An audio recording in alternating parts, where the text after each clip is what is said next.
আমার মদিনার কামলিওয়ালা নবী বলছেন, যেই ব্যক্তি অন্তত প্রতিদিন 40 বার মরণের কথা স্মরণ রাখবে। কয়বার? রসুল বলছেন, এটা আমার বাপের কথা নয়, আপনার বাবার কথা নয়, আমার মদিনার কামলিওয়ালা নবী বলছেন, একটা মানুষ যদি দৈনিক অন্তত 40 বার মরণের কথা স্মরণ করে, ওই ব্যক্তির লেসান দ্বারা, ওই ব্যক্তির জবান দ্বারা কোনোদিন কোনো মানুষ কষ্ট পাবে না। যেই ব্যক্তি প্রতিদিন 40 বার মরণের কথা স্মরণ রাইখা চলে, ওই ব্যক্তির দ্বারা কোনোদিন মানুষ খুন হবে না, ওই ব্যক্তির দ্বারা সমাজে বিশৃঙ্খলা হবে না, এবং ওই ব্যক্তি দুনিয়া ছেড়ে যাবার সময় তার চেহারার মধ্যে মুস্কি হাসি থাকবে। যার সাকারাত শুরু হয় ওই মুহূর্তে যদি আমরা চতুর্পাশে বসে 1000টা ডাকও দেই, আমারে চিনচিননি, চিনার টাইম নাই। কারণ ওই ব্যক্তি তখন তার নফসের তাড়নায় মৃত্যুর ফেরেশতার দিকে যখন তাকায়, তার মধ্যে একটা আতঙ্ক শুরু হয়ে যায়। তারপরে আজরাইল আলাইহিস সালাম পায়ের বৃদ্ধাঙ্গুল থেকে টিপতে টিপতে টিপতে দমটা যখন শ্বাসনালীর মধ্যে নিয়ে আসে রে আব্বা, তখন দেখবেন জবান দিয়া ঘের ঘের কইরা একটা শব্দ বের হয়। দম যাওয়ার আগে আপনারা যারা সাকারাতকৃত ব্যক্তির পাশে থাকেন, দেখবেন গলা দিয়ে একটা গের গের শব্দ বের হয়। এটা কখন বের হয় জানেন? যখন আজরাইল আলাইহিস সালাম ভয়ঙ্কর থাবাটা মারে গো, অনেক মানুষ চোখটা বন্ধ করার সময় তখন পায় না, কারণ ওই সাকারাতকৃত ব্যক্তিটা তখন মৃত্যুর ফেরেশতার দিকে তাকাইয়া থাকে। বন্ধু দেখবেন মৃত্যুর ফেরেশতাকে দেখার সাথে সাথে ওই জাহান্নামী ব্যক্তির চেহারাটা বিদ্রুপের মতো হয়ে যায়। তার মধ্যে তখন এমন একটা আতঙ্ক শুরু হয়, অনেকে চোখটা বন্ধ করার টাইম পায় না, চোখটা বন্ধ করার সময় পায় না। এবং এই ভয়ঙ্কর থাবার কারণে দেখবেন আজরাইলের ভয়ঙ্কর থাবায় মৃত্যুটা যখন হয়, অনেক মানুষের পায়খানার রাস্তা দিয়ে পায়খানা বের হইয়া যায়, পেশাবের রাস্তা দিয়া পেশাব বের হইয়া যায়। দুনিয়াতে যেমন নবীরে চিনছে না, কবরের মধ্যে যাওয়ার পরেও আমার নবীরে সশরীরে দেখার পরও নবী চিনবে না। না চিনার শাস্তি হলো এরা কবরের প্রথম ঘাটে আটকা পড়ে থাকবে। তখন ভাইয়ের আমার আরেক দল ফেরেশতা আমার আল্লাহ পাঠিয়ে দেয় এদেরকে আযাব প্রদানের জন্য। তখন তাদের দুই পাশের কবরের দুই পাশের মাটি আস্তে আস্তে চাপতে শুরু হয়। কি শুরু হয়? দুই পাশের মাটি চাপতে শুরু হয়। বুঝাইয়া কোন লাগবে? আমরা দেশে দেখবেন কিছু মোল্লার আছে, আইয়া কবরে সাপে কামড়াইব, কবরের আযাব কেমনে সইব রে। ইডে শুনল তো না, এরপরে মুসরা মারে কোন। এ বন্ধু, মুমিনদের কবরে সাপ আসবে না, ইমানদারের কবরে সাপ আসবে না, ইমানদারদেরকে কবরের মধ্যে গুরজে মারবে না, ইমানদারদের কবর অন্ধকার হবে না। অন্ধকার হবে কাদের? যারা বেঈমান, মুনাফিক, জাহান্নামী, বেবিচারী, যারা মানুষের সঙ্গে প্রতারণা করছে, মানুষের হক নষ্ট করছে। আসেনি মিয়া? আলা আলিহি ওয়া আসহাবিহি ওয়া আহলি বাইতিহি ওয়া শুহাদাই মুহাব্বতিহি ওয়া আউলিয়াই উম্মতিহি وعلماء أهل السنة والجماعة والناس أجمعين. فقد قال الله تعالى في عز وجل كلامه المجيد والفرقان الحميد: إن الله وملائكته يصلون على النبي يا أيها الذين آمنوا صلوا عليه وسلموا تسليما. اللهم صل سيدنا مولانا محمد وعلى سيدنا مولانا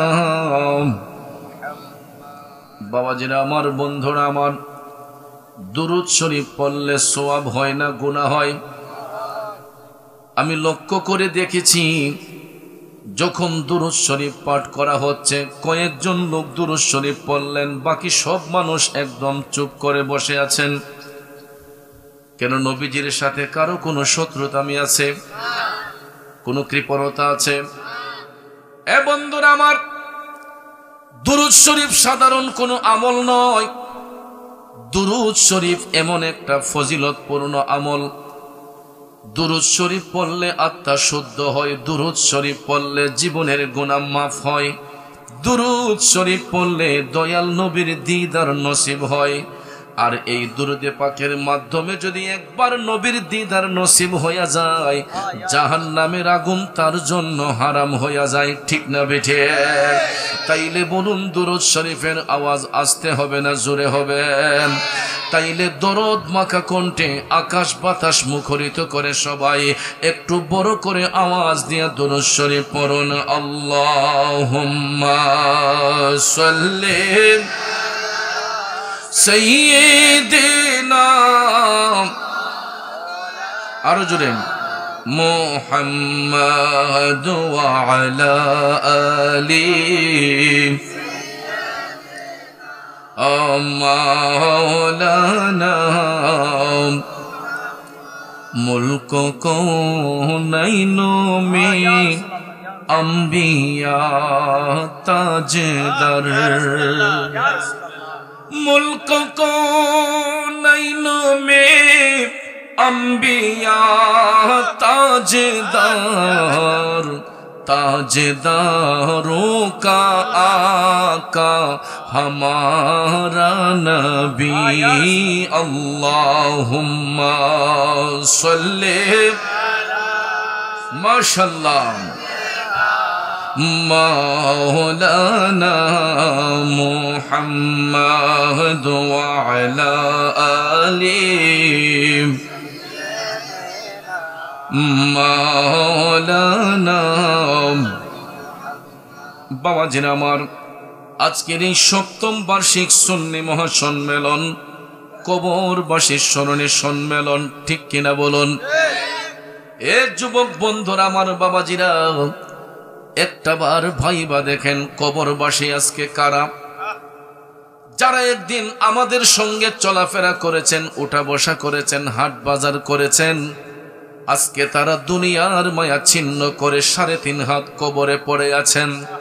সম্পর্কে কারো হয়তো বাবা, কারো হয়তো মা, কারো দাদা, কারো দাদি, পাড়া প্রতিবেশী, ইষ্টি গোষ্ঠী। এ নবীর প্রেমিকেরা, আজকে তারা কবরের বাসিন্দা, আমি আপনি দুনিয়ার বাসিন্দা। কিন্তু খোদাই যদি হুকুম করেন, আগামীকালকে আমি আপনিও কবরের বাসিন্দা হয়ে যেতে পারি, ঠিক কিনা বলুন? আমরা অনেকেই মনে করি সন্তানের কাঁধে মনে হয় পিতার লাশ বহন করা হয়। না বাজান, এই কথাটা একেবারে ভুল। শুধু সন্তানের কাঁধে পিতার লাশ বহন করা হয় না, পৃথিবীর মধ্যে এমন কিছু মুহূর্ত আসে অনেক সময় পিতার কাঁধেও সন্তানের লাশ বহন করতে হয়, ঠিক কিনা বলেন? এই জন্য মৃত্যুর কোনো সিরিয়াল নাই। আসার ক্ষেত্রে সিরিয়াল মেনটেন হয়, যাবার কোনো সিরিয়াল নাই। এই জন্য বাজান ভাইবা দেখেন, গত ৬ষ্ঠ বার্ষিক মাহফিলে হয়তো অনেকেই ছিলেন, আজকের এই ৭ম বার্ষিক মাহফিলে আমাদের ছেলে অনেকেই অন্ধকার কবরে। বড় চালের বাবাজিরা, আগামী ৮ম বার্ষিক মাহফিল আর আসার আগে আমি চৌধুরী চলে যেতে পারি, আপনি চলে যেতে পারেন। মৃত্যুর ফেরেশতা মালাকুল মউত আজরাইল যখন পাকড়াও করবে, আমরা কেউ দুনিয়াতে চির চিরস্থায়ী নয়। কথা বলেন ঠিক কিনা? এই জন্য জীবনের শেষ মাহফিল মনে করে ওই নবীর কথা একটাবার স্মরণ করুন, যেই নবী আজও সবুজ গম্বুজের নিচে শুয়ে শুয়ে উম্মতি উম্মতি বলে কান্দে। বাবারে, যেই নবী আজও আমার আপনার জন্য কান্দে, আসুন আরেকটু মোহব্বতের আওয়াজ দিয়ে একটু দুরূদ শরীফ পড়ি। আল্লাহুম্মা সাল্লি। এই তো হয়ে গেল, মাশাআল্লাহ। মাওলানা মুহাম্মদ ওয়া আলা আলি সাইয়্যিদিনা মাওলানা। আসুন দরদ মাখা কণ্ঠে জীবনের গুনাহ মাফ করার জন্য সবাই আপন আপন কলবের দিকে মুতাওয়াজ্জি হইয়া একটু বড় করে আওয়াজ দিয়ে আল্লাহ রাব্বুল আলামিনের জিকিরে মশগুল হইয়া যাই। একটা জবানও বন্ধ রাখবেন না। দরদ মাখা কণ্ঠে সবাই পড়ুন, হক লা ইলাহা ইল্লাল্লাহ লা ইলাহা ইল্লাল্লাহ জোরে লা ইলাহা ইল্লাল্লাহ লা ইলাহা লা ইলাহা ইল্লাল্লাহ লা ইলাহা ইল্লাল্লাহ হাসবি রব্বি জাল্লাল্লাহ মা ফি কলবি গায়রুল্লাহ হাসবি রব্বি ما في قلبي غير الله نور محمد صلى الله لا إله إلا الله جري لا إله إلا الله لا إله दोनों जहां का रखवाला तू ही बड़ तेरे तो वाला तूने तुवे इरशाद किया प्यारा नबी रसूल अल्लाह ला इलाहा ला इलाहा इल्लल्लाह पढ़िए ला इलाहा ला इलाहा ला इलाहा इल्लल्लाह मुहम्मदुर रसूलुल्लाह सल्लल्लाहु अलैहि वसल्लम। একটা জবানও বন্ধ রাখবেন না, চিৎকার মেরে বলি আল্লাহু আকবার। আর একটু মধুর আওয়াজে পড়ি ইয়া রাসূলুল্লাহ। এ নবীর প্রেমিকেরা জবানটাকে উঁচু করে পড়ুন, ইয়া ওয়ালি আল্লাহ। বিসমিল্লাহির রহমানির রহিম।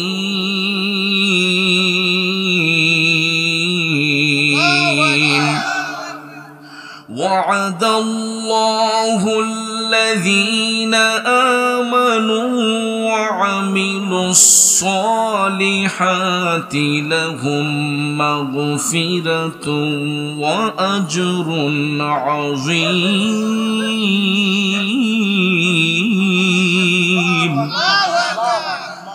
والذين كفروا وكذبوا بآياتنا أولئك أصحاب الجحيم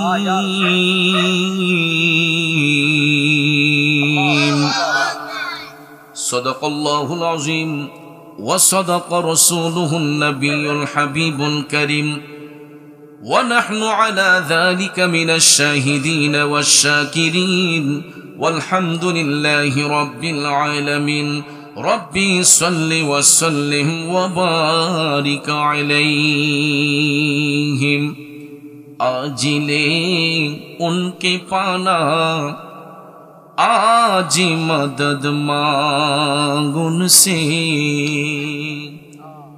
आज ले उनके पना, आज मदद मांग उनसे, फिर न मांगे के किया मत में अगर मानो गया। উপস্থিত ঐতিহ্যবাহী ব্রাহ্মণবাড়িয়া জেলার অন্তর্গত বিজয়নগর উপজেলাধীন বড়চাল পূর্বপাড়া মোহাম্মদ ফরিদ মিয়া সাহেবের বাড়ি প্রাঙ্গণে সকল কবরবাসীর আত্মার মাগফেরাত কামনার্থে প্রতি বছরের নিয়ে আয়োজিত আজকের এই সপ্তম বার্ষিক সুন্নি মহাসম্মেলন 2025 ইংরেজি সনের মুআজ্জাজ মুহতারাম সাহেবে সদরে মুকাররম মঞ্চে আসীন শ্রীঘোর গাউসিয়া আজিজিয়া দরবার শরীফের সম্মানিত পীর সাহেব, আমার পরম শ্রদ্ধেয় পীর তরিকত রাহনুমাই শরীয়ত আল্লামা খন্দকার মোহাম্মদ নজরুল ইসলাম আজিজি আল কাদরি পীর সাহেব মাদ্দাজিল্লাহুল আলিয়া, আরো রয়েছেন হাজী মোহাম্মদ শাহ আলম সাহেব সহসভাপতি, পীরে কামিল জনাবে শহীদুল্লাহ কাদরি সাহেব, মোহাম্মদ শাহ আলম মেম্বার সাহেব ও মোহাম্মদ জাহাঙ্গীর আলম শাহ সাহেব। আলোচনা করেছেন আমার অত্যন্ত স্নেহের হযরত মাওলানা শাইর বিল্লাল হাসান সুরে বেলালী সাহেব। এতক্ষণ যিনি আলোচনা করেছেন আপনাদের এলাকার, আপনাদের গ্রামের চেরাগ, অতি অল্প বয়সে সারা বাংলাদেশে যিনি সুন্নিয়তের পতাকা উড়াচ্ছেন, দাঁতমন্ডল আজিজিয়া দরবার শরীফের খাদেম, আমার অত্যন্ত স্নেহের হযরত মাওলানা নাইমুদ্দিন আজিজ আল কাদরি সাহেব। বিশেষ করে আজকের সম্মানিত আলোচক, আমন্ত্রিত অতিথিবৃন্দের মধ্যে যিনাদের নাম রয়েছে প্রত্যেকের নাম নেওয়াটা বিশেষ প্রয়োজন। একাধিক নাম থাকার কারণে সময় স্বল্পতার দরুন সবার নাম উল্লেখ করতে না পারলেও সকলের প্রতি আন্তরিক স্নেহ শ্রদ্ধা ভালোবাসা রইল। যার আহ্বানে আজকের এই মাহফিল কাদরিয়া তৈবিয়া কামিল মাদ্রাসার অধ্যয়নরত স্টুডেন্ট স্নেহাস্পদ হযরত মাওলানা আশিকুল ইসলাম আজিজ আল কাদরি সাহেব সহ মঞ্চে আসেন ওলামায়ে আহলে সুন্নাত, আমার শ্রদ্ধ মুরব্বিয়ানে কেরাম, যুবক ভাইয়েরা, ছাত্র ভাইয়েরা, পর্দানিশীন মা বোনেরা, সকলের প্রতি আবারও আন্তরিক সালাম। আসসালামু আলাইকুম ওয়া রাহমাতুল্লাহি ওয়া বারাকাতুহু। রব্বুল ইজ্জতের আলিশান দরবারে লাখো কোটি শুকর গুজার করার পর প্রিয় নবী সরকারে দু আলম নূরে মুজাসসাম, নূরুন আলা নূর, দুজাহানের সরদার, উম্মতের দরদি, শাফাতের কান্ডারি, হায়াতুন নবী, জিন্দা নবী মুহাম্মদুর রাসূলুল্লাহ সাল্লাল্লাহু তাআলা আলাইহি ওয়াসাল্লামের শানে নাতে মুস্তাফা, দুরুদে মুস্তাফা সাল্লাল্লাহু আলাইহি ওয়াসাল্লাম পরিবেশন করে আপনাদের খেদমতে মহাগ্রন্থ আল কোরআনুল কারীমের 114 খানা সূরার 5 নম্বর সূরা, সূরা আল মাইদার 9 এবং 10 নম্বর আয়াতে পাক তেলাওয়াত করেছি। খুব অল্প সময় আয়াতে পাকের মূল অর্থ তাফসীরের ভাষায় কিছু আলোচনা এসেছে, এগুলো উপস্থাপন করে মিলাদ শরীফ হবে, জিকিরের তালিম হবে, পরিশেষে পীর সাহেব হুজুর সবাইকে নিয়ে মোনাজাত করবেন। আমরা শেষ মোনাজাত দিয়ে তাবারুক আসেনি, আলহামদুলিল্লাহ, তাবারুক গ্রহণ করে সবাই আপন আপন বাড়িতে যাব। আল্লাহ পাক যেন শেষ মোনাজাত পর্যন্ত আমাদের সকলকে ধৈর্যের সহিত বসার সুযোগ দান করেন। আমরা সকলে বলি আমিন, আর একটু জবান খুলে বলি আমিন। প্রিয় ভাইয়ের আমার, পৃথিবীর মধ্যে আল্লাহ রাব্বুল আলামিন যত জাতি সৃষ্টি করেছেন সমস্ত জাতিকে আল্লাহ রাব্বুল আলামিন বস্ত্রবিহীন অবস্থায় সৃষ্টি করেছেন, ঠিক না বেঠিক? পৃথিবীর শ্রেষ্ঠ জাতি মানব জাতি সহ বস্ত্রবিহীন অবস্থায় আল্লাহ সৃষ্টি করলেও অন্যান্য প্রাণী বস্ত্রবিহীন কিন্তু লিয়াবুদুন, একমাত্র আল্লাহর ইবাদতের জন্য। কথা বলেন ঠিক কিনা? তো আল্লাহর ইবাদত করবে একমাত্র তারা যারা ঈমানদার, যারা মুমিন, যারা মুত্তাকি, যারা পরহেজগার, তারা আল্লাহকে বিশ্বাস করে, আল্লাহর উপর ঈমান এনেছে, পরকালের প্রতি বিশ্বাস স্থাপন করেছে, আল্লাহর হাবিব রাহমাতাল লিল আলামিন নবীকে বিশ্বাস করেছে। কথা কোন ঠিক কিনা? তো যারা আল্লাহ আল্লাহ রাসূলকে বিশ্বাস করে, আল্লাহর কাছে তাদের ইজ্জত আছে না নাই? জোরে বলেন আছে না নাই? বাবাজিরা আমার, বন্ধুরা আমার, রাত গভীর লম্বা চোরা কথা বলে আপনাদের মনোযোগ নষ্ট করব না। যারা ঈমান এনেছে, ভালো কাজ করেছে, সৎ কাজ করেছে, আল্লাহ রাব্বুল আলামিন সূরা আল মাইদার 9 নম্বর আয়াতে কারিমার মাধ্যমে তাদের সঙ্গে ওয়াদা করেছেন, প্রতিজ্ঞা করেছেন। বিসমিল্লাহির রহমানির রহিম।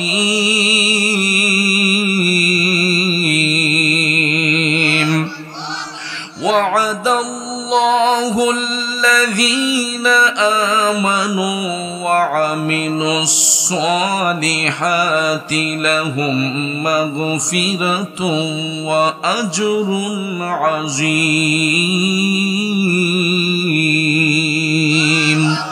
জোরে বলুন, ঘোষণাটা কার?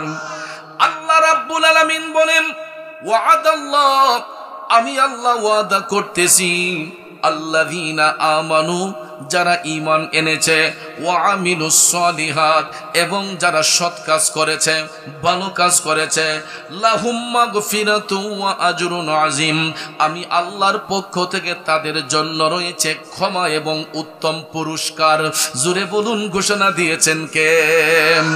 বন্ধুরা আমার, বাবাজিরা, সাথে সাথে আমার আল্লাহ এটাও বলে দিয়েছেন, ওয়াল্লাযীনা কাফারু ওয়া কাযযাবু বিআয়াতিনা উলাইকা আসহাবুল জাহিম।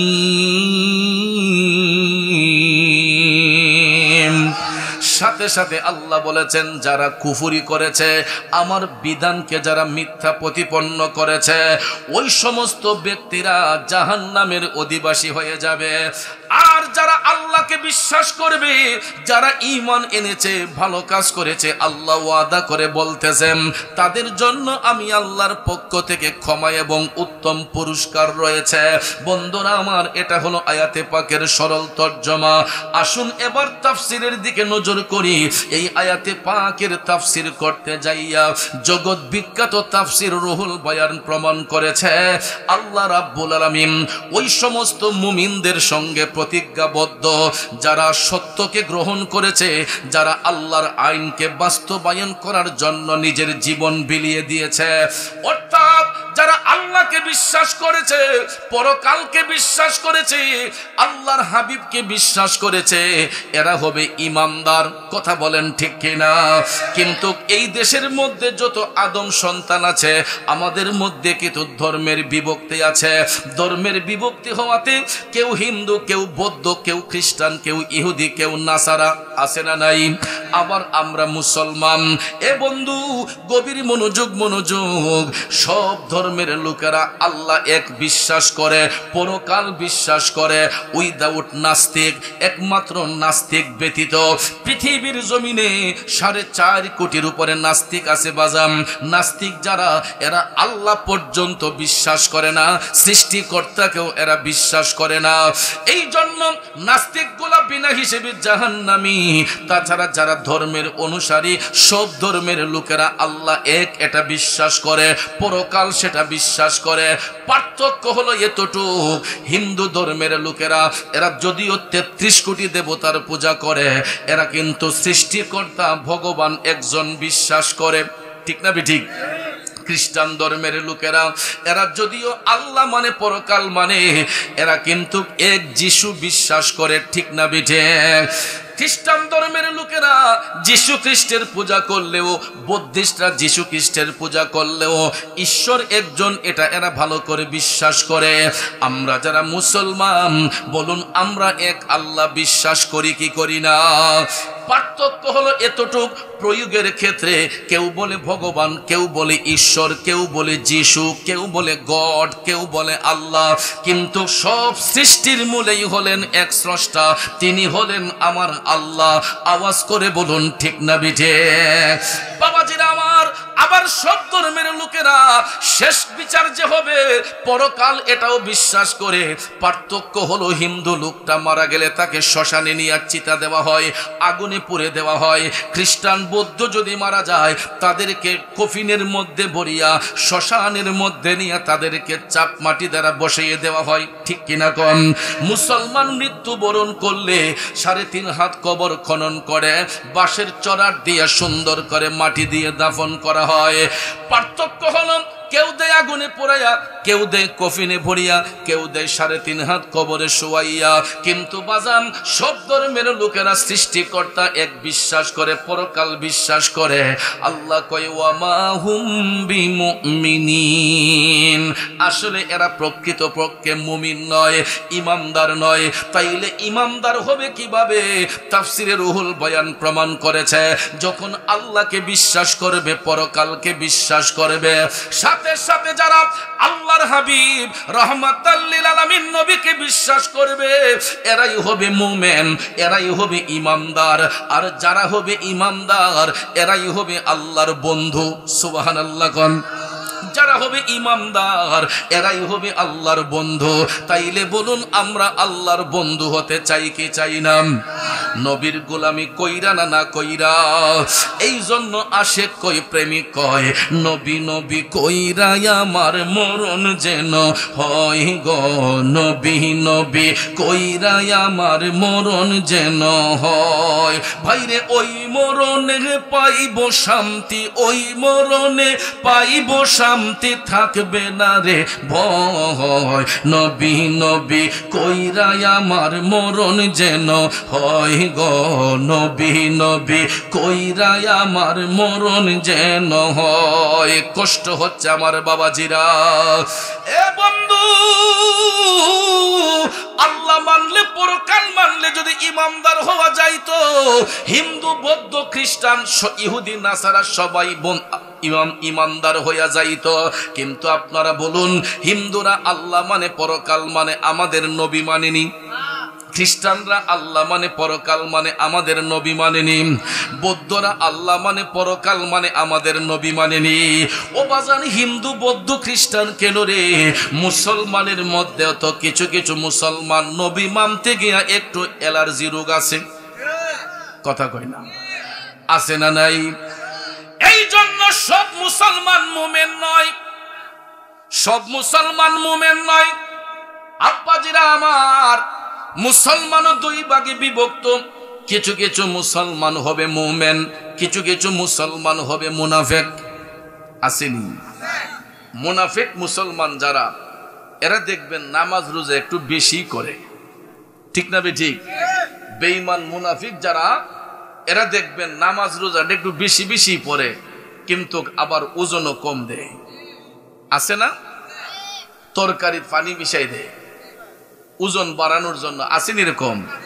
ফলের মধ্যে বিষ মিশাইয়া মানুষের ক্ষতি কইরা দেয়। আসেনি?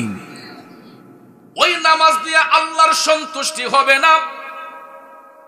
বাবাজিরা আমার, বন্ধুরা আমার, আল্লাহ পাওয়া এত সহজ নয় রে বাজান। আমার দয়াল নবী তো উম্মতকে এই শিক্ষা দেন নাই, দয়াল নবী তো উম্মতকে এই শিক্ষা দেন নাই। আজকে দেখা যায় আমরা সুন্নতের পরিপন্থী চলাফেরা করে আমাদের ঈমান আকীদাকে নষ্ট করে আমরা অন্ধকারের পথে চলতেছি, কথা বলেন ঠিক কিনা? আর সাহাবায়ে কেরাম আমার নবীর গোলামি কইরা তারা আলোর পথ খুঁজে পেয়েছেন। ইসলাম ধর্ম গ্রহণ করার আগে আবু বকর সিদ্দিক মক্কা শরীফের অনেক বড় ব্যবসায়ী ছিলেন, ঠিক কিনা কোন? হযরতে উমর ইসলাম ধর্ম গ্রহণ করার আগে মক্কা শরীফের অনেক বড় ব্যবসায়ী ছিলেন, সাহসী ব্যক্তি ছিলেন। বন্ধুরা আমার, বাবাজিরা, কিন্তু তারা যখন সত্যের শশীতল ছায়ায় আসলেন, ইসলামের পতাকা তলে যখন আসলেন, তাদের সব কিছু নবীর কদমে কোরবান করে দিয়েছেন, কথা বলেন ঠিক না বেঠিক? হাজিরিন, মিশকাত শরীফের বর্ণনায় এসেছে, ওই কথাটা আবার নুজহাতুল মাজালিস কিতাবের মধ্যে নকল করা হয়েছে। হাজিরিন, হযরতে আবু বকর সিদ্দিক রাদিয়াল্লাহু তাআলা আনহু ইসলামের সুশীতল ছায়ায় যখন প্রবেশ করেন নাই, তিনি প্রায় সময় ব্যবসায়িক সফরে সিরিয়ার মধ্যে যাইতেন। বন্ধু, আবু বকর সিদ্দিক মক্কা ছেড়ে যখন সিরিয়ার উদ্দেশ্যে রওনা হইলেন, রাস্তার মধ্যে কোনো গাছপালা নাই, মরু অঞ্চল দিয়া তিনি হাঁটতেন। গরমের তীব্র তাপে শরীর দিয়া ঘাম ঝরতেছে। অনেকটা দূর হাঁটার পরে আবু বকর সিদ্দিকের শরীরে একটু ক্লান্তি আসলো। তখনও তিনি ইসলাম ধর্ম গ্রহণ করেন নাই। বাবাজিরা আমার, হযরতে আবু বকর সিদ্দিক অনেক দূর হাঁটতে হাঁটতে হাঁটতে হঠাৎ করে তিনি দেখতেছেন একটা বটবৃক্ষ দেখা যাচ্ছে।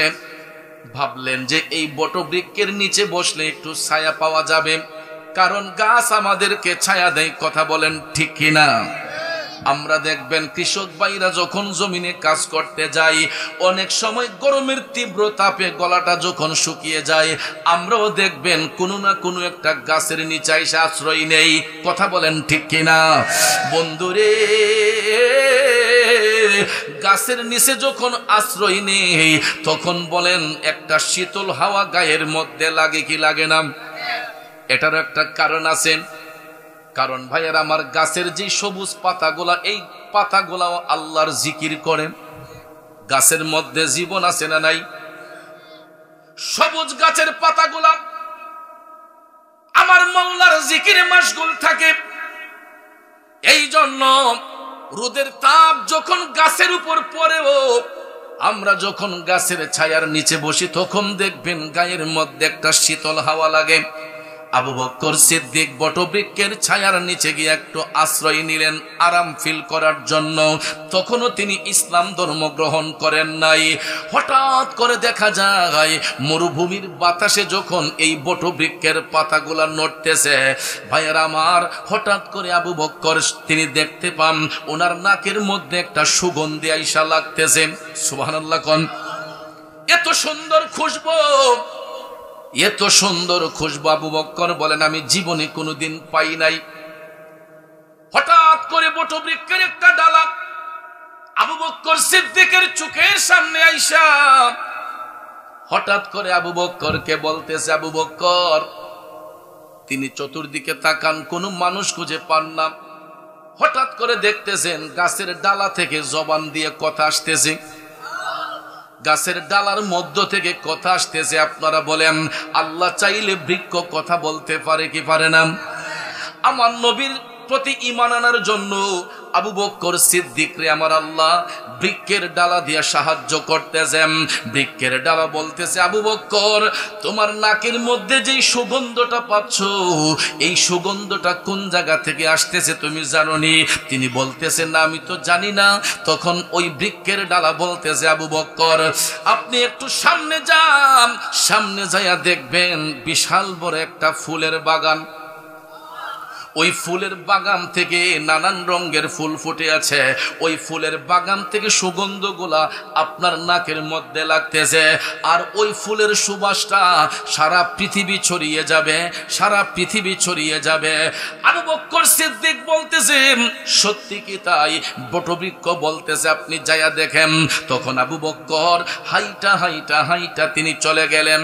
সামনে যাইয়া দেখতেছেন সত্যি সত্যি বিশাল বড় একটা ফুলের বাগান দেখা যায়। নানান রঙের ফুল ফুটে আছে বাগানের ভিতরে। হঠাৎ করে আবু বকর দেখতেছেন ওই বাগানের ভিতরে কিছু কিছু কালো রঙের গোলাপ ফুল দেখা যায়, যার উপরে সাদা অক্ষর দ্বারা লেখা আছে লা ইলাহা ইল্লাল্লাহু মুহাম্মাদুর রাসূলুল্লাহ। সুবহানাল্লাহ কোন! বাবাজিরা আমার, একটা ফুলে নয়, শত শত ফুল বাগানের মধ্যে ফুটে আছে। আবু বকর দেখতেছেন সবটি ফুলের পাতার মধ্যে, সবটি ফুলের পাপড়ির মধ্যে সাদা অক্ষর দিয়া কালেমা শরীফ লেখা। তখনও তিনি ইসলামের ছায়া তলে আসেন নাই। ভাবতেছেন এই এতগুলা ফুলের মধ্যে কোনো মানুষের পক্ষেও তো লেখা সম্ভব না। এতগুলা ফুলের ভিতরে মানুষের পক্ষেও তো লেখা সম্ভব না। এই বাণী যদি সত্য বাণী হয়ে থাকে, আমি আবু বকর একটা অফুটন্ত গোলাপ হাতের মধ্যে নেব, আমার নিজের হাতে ফুলের পাপড়িটা খোলার পরে যদি দেখি অফুটন্ত গোলাপের ভিতরে কালেমা শরীফ লেখা, তাইলে আমি বুঝবো এটা সত্য বাণী, এটাই সত্য বাণী, আমি আবু বকর বিশ্বাস করব। সুবহানাল্লাহ। যে ফুটন্ত গোলাপের পাপড়ির মধ্যে সাদা অক্ষর দিয়ে কালেমা শরীফ লেখা, এটা কোনো মানুষ লিখতেও পারে, কিন্তু আবু বকর তখনও বিশ্বাস করতেছেন না। তিনি ভাবতেছেন যে আমি অফুটন্ত একটা ফুল যেটা কলির ভিতরে রয়ে গেছে, আমার নিজের হাতে খোলার পরে যদি দেখি এটার ভিতরে কালেমা লেখা, তাইলে বুঝবো এটা সত্য বাণী। সুবহানাল্লাহ। কোন যুবক ভাইয়েরা আমার, মুরব্বী বাবাজিরা আমার, সত্যি সত্যি সত্যি আবু বকর অফুটন্ত একটা গোলাপের কলি হাতের মধ্যে নিলেন। যেই ফুলটা এখনো ফুটে নাই, কলির ভিতরে রয়ে গেছে, এই ফুলের কলিটা হাতের মধ্যে নিয়া আবু বকর যখন নিজের হাত দিয়া ওই গোলাপ ফুলটা কলির ভিতর থেকে পাপড়িটা মেলতেছে, এখন দেখা যায় অফুটন্ত গোলাপের ভিতরেও সুন্দর করে কালেমা শরীফ লেখা। কালমার আগে পরে আল্লাহ, মাঝখানে রাসূল, সৃষ্টি কোলে মোদের নবীর নাই যে সমতল। আল্লাহ পাকের প্রিয় নবী সৃষ্টির উপরে এলেন নূরের নবী যখন মক্কা নগরে, এলেন নূরের নবী যখন মক্কা নগরে। খারাপ লাগতেছে বাবাজিরা, এ বন্ধু, অফুটন্ত গোলাপের ভিতরে আবু বকর যখন দেখলেন কালেমা শরীফ লেখা, তখন তার বিশ্বাস মজবুত হয়ে গেল। তখন থেকেই আবু বকরের অন্তরের মধ্যে ইশকে মুস্তাফার জজবা সৃষ্টি হয়ে গেছে, আমার নবীর ভালোবাসা পয়দা হয়ে গেছে। তিনি ভাবতেছেন কোন সময় মক্কাতে যাবেন, আমার নবীর কাছে যাইয়া উনি কালেমা পড়বেন। সুবহানাল্লাহ। কোন এরই মধ্যে আরো অনেক ঘটনা ঘটে গেল। আবু বকর সিরিয়াতে গেলেন, সেখানে স্বপ্নে দেখলেন আকাশের চাঁদ সূরজ তার কুলে হাজির। সেখানে খ্রিস্টান পাদ্রির কাছ থেকে তিনি জানতে পারলেন স্বপ্নের তাবির। ওই খ্রিস্টান পাদ্রি নবীর উপর ঈমান এনে আবু বকর সিদ্দিকের মাধ্যমে রসুলকে সালাম দিয়েছেন। তারপরে আবু বকর সিদ্দিক মক্কাতে আইসা যখন নবীর দেখা পাইলেন, আবু বকর নিজে থেকে বলার আগেই রসুল বলতেছেন, আবু বকর আর দেরি করা যাবে না, তাড়াতাড়ি কালেমা পড়ে মুসলমান হয়ে যাও। আবু বকর অবাক হয়ে গেলেন। কষ্ট হইতেছে? আবু বকর অবাক হয়ে গেলেন, আমি যে নবীর কাছে মুসলমান হতে আসবো, আমি যে নবীর কাছে মুসলমান হতে এসেছি, এই সংবাদ তো রসুলকে আগে দেওয়া হয় নাই। খ্রিস্টান পাদ্রিও তো নিজেই আমার কাছে নবীরে সালাম দিছে, ওই খ্রিস্টান পাদ্রিও তো আমার আগে আসার কথা নয়, আমি সবার আগে এসেছি। আবু বকর সিদ্দিক তখন ডাক দিয়ে বলেন, ইয়া রাসূলুল্লাহ, নবী গো, আমি কালেমা পড়তে এসেছি, এটা সত্য, কিন্তু নবী গো, আমি শুনেছি নবীগণ নাকি মুজিজার অধিকারী। ইয়া রাসূলুল্লাহ, কালেমা পড়ার আগে যদি আপনার মুজিজার কোনো নিদর্শন আমাকে দেখাতেন, তাহলে আমার ঈমানটা একটু তাজা হয়ে যেত।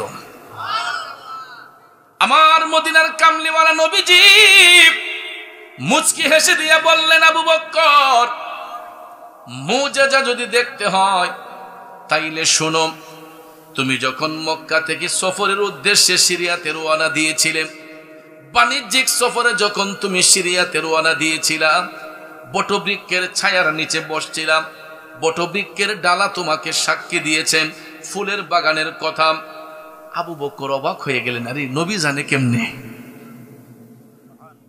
তখন তো আমার সাথে কেউ ছিল না, নবী জানে কেমনে?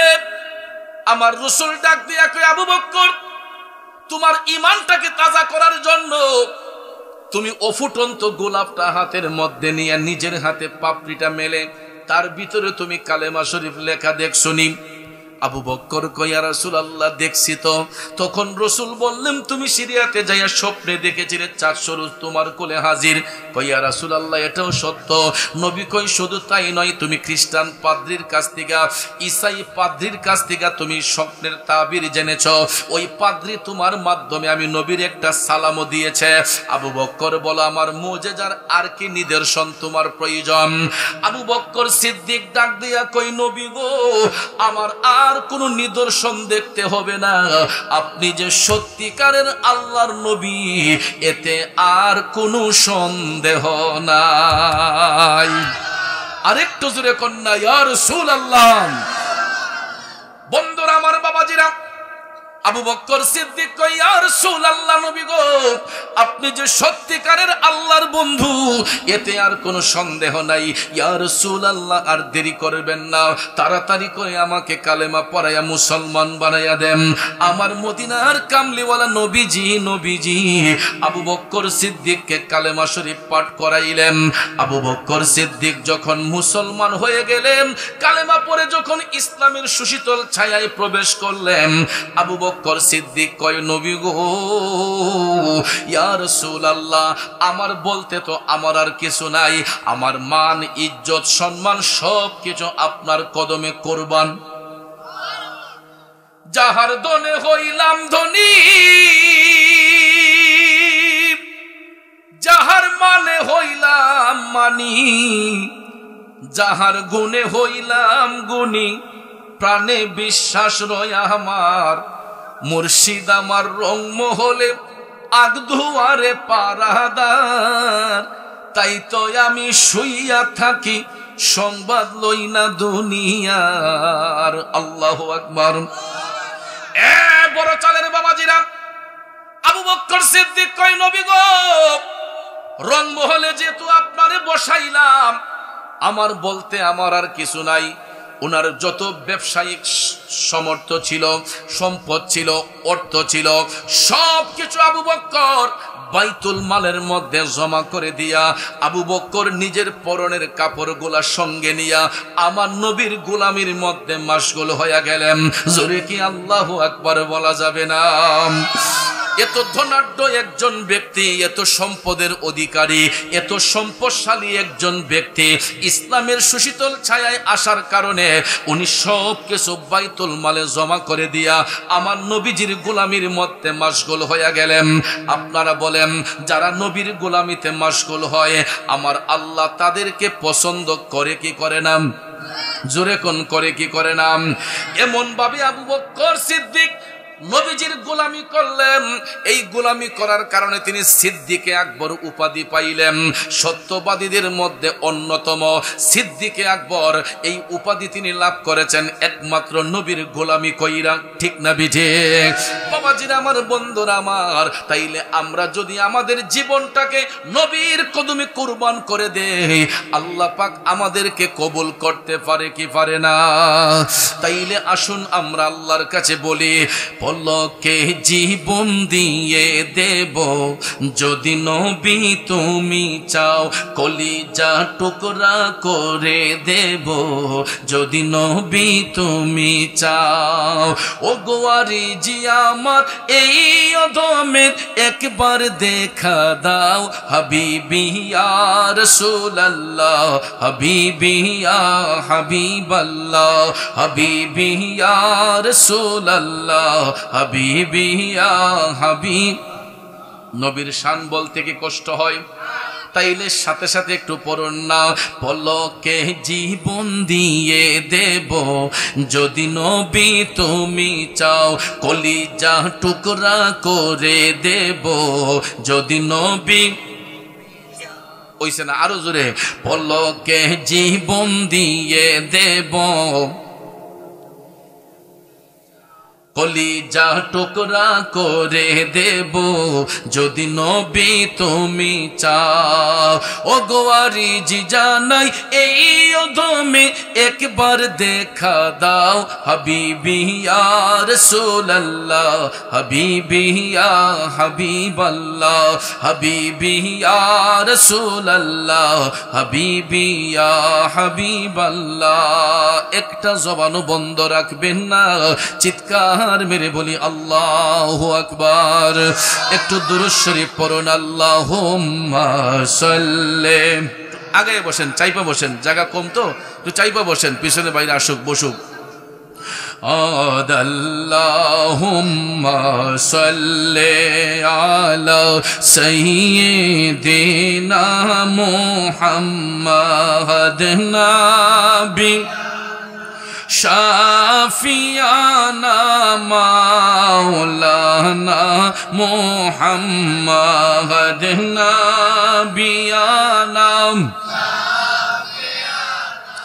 মাওলানা মুহাম্মদ।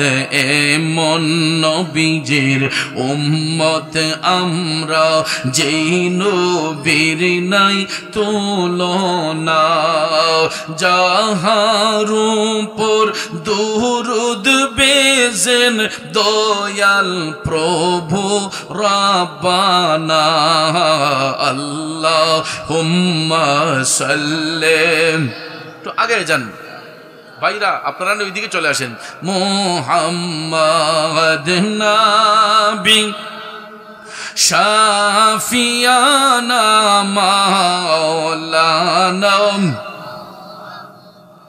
এ আমার বাবাজিরা, বন্ধুরা, আবু বকর সিদ্দিক ইসলামের সুশীতল ছায়ায় আসার পরে সবকিছু নবীর কদমে কুরবান করে দিয়েছে। আমার মদিনার কামলিওয়ালা নবীর সোহবতে থাইকা তিনি এমন মকাম অর্জন করেছেন, আজও পর্যন্ত তিনি নবীর পাশে শুয়ে শুয়ে আরাম করতেছেন। আল্লাহু আকবার কোন। বন্ধুরা আমার, একই সঙ্গে হযরতে ওমর রাদিয়াল্লাহু তাআলা আনহু, তিনি এত রাগী একজন ব্যক্তি ছিলেন, যার কাছে তখনকার সময় মুসলমানরা নিরাপদ ছিল না। ইভেন আবু বকর ইসলাম ধর্ম গ্রহণ করার আগে তিনি অনেকবার প্রিপারেশন নিয়েছিলেন আমার নবীকে আঘাত করার জন্য, কিন্তু দয়াল নবীর চেহারা মুবারক দেখার সঙ্গে সঙ্গে আবু বকর সিদ্দিকের অন্তর, হযরতে ওমর রাদিয়াল্লাহু তাআলা আনহুর অন্তরে ইশকে মুস্তাফার জজবা সৃষ্টি হয়ে গেল। তখন তিনিও কালেমা পড়ে মুসলমান হয়ে গেলেন। এ বন্ধুরা আমার, ন্যায়ের দিকে তিনি এতই অটল ছিলেন, যার কাছে তার আপন পুত্র পর্যন্ত রেহাই পায় নাই। ঠিক না ঠিক? নবীর পক্ষে আইসা নীতিতে এমন অটল হয়ে গেলেন, ওনার আপন পুত্র আবু শামা পর্যন্ত একটা অপরাধের কারণে ভাইয়ের আমার দুররা থেকে তিনি রেহাই পান নাই। কথা বলেন ঠিক না ঠিক? এই জন্য ভাইয়ের আমার, সাহাবায়ে কেরাম যারা রসুলকে চিনেছেন, নবীকে যারা বুঝেছেন, তারা নবীর গোলামিতে নিয়োজিত হয়ে গেছেন। তারা কখনো অন্যায়কে প্রশ্রয় দেন নাই। কিন্তু আমরা নবীর উম্মত দাবিদার হইয়া দেখা যায় আমরা অনেক সময় নিজেরাও অন্যায় করি, অনেক অন্যায়কে প্রশ্রয় দিয়ে রাখি। আবার মাথায় টুপি আছে, মুখে দাড়ি আছে, জুব্বা আছে, কুর্তা আছে, সব কিছু ঠিক আছে, কিন্তু একটা জিনিস আমাদের মধ্য থেকে যায় না, সেটা হলো বেবিচারী মুনাফিকি। কথা কোন ঠিক না ঠিক? এই জন্য রাসূল বলেছেন, মুনাফিক বেঈমান যারা, এরা কাফেরের চেয়ে নিকৃষ্ট। কারণ কাফের তো জেনে বুঝেই কাফের। কথা কোন ঠিক না ঠিক? মুশরিক সে জেনে বুঝেই মুশরিক, কিন্তু মুনাফিক বড় ডেঞ্জারাস। এদেরকে চিনা কঠিন। এদের লেবাস সুন্দর, ঘুমটা সুন্দর, পাগড়ি সুন্দর, সবকিছু সুন্দর, কিন্তু এদের মধ্যে ঈমান নাই। কথা কোন ঠিক না ঠিক? এই জন্য রাসূল বলেছেন মুনাফিক কাফেরের চেয়ে নিকৃষ্ট। কারণ ভাইয়ার আমার, নবী পরিবারকে যারা কষ্ট দিয়েছিল, এরা কোনো হিন্দু, বৌদ্ধ, খ্রিস্টান নয়, এরা হচ্ছে মুনাফিক। এবং এদের মাথায় টুপি ছিল, মুখে দাড়ি ছিল, এদের মধ্যে আলেম ছিল, হাফেজ ছিল। এজিদের গোষ্ঠীতে ছিল না? কথা বলেন ছিল কি না? ভাইয়ার আমার, বন্ধুরা আমার, ইমাম হুসাইন রাদিয়াল্লাহু তাআলা আনহু সহ আহলে বায়াতের পরিবারদেরকে যারা কষ্ট দিয়েছে, আপনারা বলেন এরা কি হিন্দু না খ্রিস্টান না মুসলমান? এদের পরিচয় মুসলমান। মুসলমান হয়েও যারা নবীর আওলাদকে কষ্ট দিয়েছে, নবীর আওলাদকে এরা রেহাই দেয় নাই, কতল করেছে, তাহলে এরা কি মুমিন না মুনাফিক? এই মুনাফিকের চরিত্র কাফিরের চোখ খারাপ। তাইলে বলুন, আমরা ইমানদার হতে চাই কি চাই না? জোরে কোন চাই কি চাই না? ইমাম হুসাইন সত্যের পক্ষে জীবন দিয়া তিনি কি হেরেছেন না জিতেছেন? হেরেছেন না জিতেছেন? এমন জিতছেন, আল্লাহ রাব্বুল আলামিন বলেন, ওয়ালা তাকুলু লিমান ইউকতালু ফি সাবিলিল্লাহি আমওয়াত, যারা আমি আল্লাহর পথে শহীদ হয়ে যায়, কুরবান হয়ে যায়, যাদের জীবন আমি আল্লাহর পথে বিলিয়ে দেই, আল্লাহ কয়, হে জগৎবাসীরা, তোমরা তাদেরকে বাল আহইয়াউ ওয়ালাকিন লা তাশউরুন, এরা জীবিত, তোমরা তাদের সম্পর্কে জানো না। এই জন্য আপনারা বলেন, শহীদরা মরে না জিন্দা? শহীদরা মরে না জিন্দা? আমার মনে হয় ওয়ারেন্টের আসামি বহুত আছে, যে সত্যের পক্ষে কথা কইলই এরার মনে পুলিশে ধরে লিব। আর নাইলে মনে হয় এজিদের গোষ্ঠীকারা কেউ আছেন না কেন? তাইলে আপনারা আওয়াজ দিতে এত কৃপণতা করেন। আমার কাছে মনে হয় নতুন ঠান্ডায় জমছে, তো ঠান্ডায় মনে একবারে আজাই লেছে সবাই। মাঝে মাঝে সুবহানাল্লাহ কইবেন, ঠিক না বে ঠিক এটা কইবেন, কইলে কি লস হইব? একবার সুবহানাল্লাহ যদি বলেন, এটার মর্তবা কি জানেন? হাদিস শরীফে রাসূল বলেছেন, যদি ইখলাসের নিয়তে, সহি নিয়তে কেউ যদি একবার তার জবান দিয়া সুবহানাল্লাহ শব্দটা বলে আসমানের পানে তাকায়, তাহলে ওই ব্যক্তির দৃষ্টিটা যতটুক দূরে যায়, এমন পরিমাণ গুনাহ যদি তার আমলে থাকে, রাসূল বলেন, একবার সুবহানাল্লাহ শব্দটা যদি ইখলাসের নিয়তে, খালেস নিয়তে যদি বলে, তাইলে তার দৃষ্টি যতটুক উপরে যায়, এই পরিমাণ গুনাহ তার আমলে থাকলে আল্লাহ এই পরিমাণ গুনাহ মাফ করে দেয়। আরো আস্তে কোন সুবহানাল্লাহ। একটু দুরূদ শরীফ পড়ুন, আল্লাহুম্মা সাল্লি আলা মাহাদিনা বিয়ানা মাওলানা মুহাম্মদ নবী শাফি মাওলানা। আমার বাবাজিরা, বন্ধুরা, নবীর গোলামি করতে করতে বলেন, গোলামির কত দাম দেখেন। নবীজির বিশাল মুবারকের সাথে সাথে রাষ্ট্রনায়ক হযরতে আবু বকর সিদ্দিক, তারও রাষ্ট্র পরিচালনা করেছেন। আমরা এখন রাষ্ট্র পরিচালনা অনেকেই করি। রাষ্ট্রনায়কের দায়িত্ব হচ্ছে গরিব দুঃখী মেহনতি মানুষের সেবা করা, ঠিক না ঠিক? একজন রাষ্ট্রনায়কের দায়িত্ব কি? এলাকার ভালো মন্দ যাচাই বাছাই করে চলা, গরিব দুঃখী মেহনতি মানুষদেরকে রাষ্ট্রীয় তহবিল থেকে সহযোগিতা করা, একটা অসহায় মানুষকে সহযোগিতা করা, এটা হচ্ছে রাষ্ট্রনায়কদের দায়িত্ব। যারা রাষ্ট্র পরিচালনা করে, সমাজ পরিচালনা করে, তাদের দায়িত্ব। কথা কোন ঠিক কিনা? আর আমরা এমন দায়িত্ব পালন করি, রাষ্ট্রের টাকা নিজেরা খাই শেষ করতে পারি না। নাকি মিথ্যা বললাম? রাষ্ট্রনায়ক আবু বকর সিদ্দিক, এর মধ্যে সাহাবায়ে কেরাম রাষ্ট্রনায়ককে কেমন সহযোগিতা করতেন ভাইয়েরা। মিশকাত শরীফের বর্ণনায় আসছে, আবু বকর সিদ্দিক যখন মদিনার রাষ্ট্রনায়ক নিযুক্ত হলেন, নবীজির গোলামির মাধ্যমে তিনি যখন মদিনার রাষ্ট্রনায়ক নিযুক্ত হলেন, ওই এলাকার গরিব দুঃখী মানুষের সেবা করার জন্য আবু বকর দিন রাত পরিশ্রম করতেন। হঠাৎ তিনি হাঁটতেছেন, হাঁটতে হাঁটতে যাইয়া দেখতেছেন একটা ঘরের দরজা একটু ফাঁকা, মিটমিট করে ওই ঘরের মধ্যে আলো জ্বলতেছে। আবু বকর সিদ্দিক রাদিয়াল্লাহু তাআলা আনহু ঘরের পাশে যাইয়া পিঠটা হেলান দিয়ে দাঁড়াইলেন। হঠাৎ করে দেখা যায় ঘরের ভিতরে একজন বৃদ্ধা মা চিল্লাইয়া চিল্লাইয়া কান্নাকাটি করতেছে। ও বন্ধু, হঠাৎ করে আবু বকর সিদ্দিক রাদিয়াল্লাহু তাআলা আনহু দরজার মধ্যে নক করলেন। নক করার পরে ভিতর থেকে তিনি বললেন, কে? তখন আবু বকর সিদ্দিক সালাম বিনিময় করলেন, মা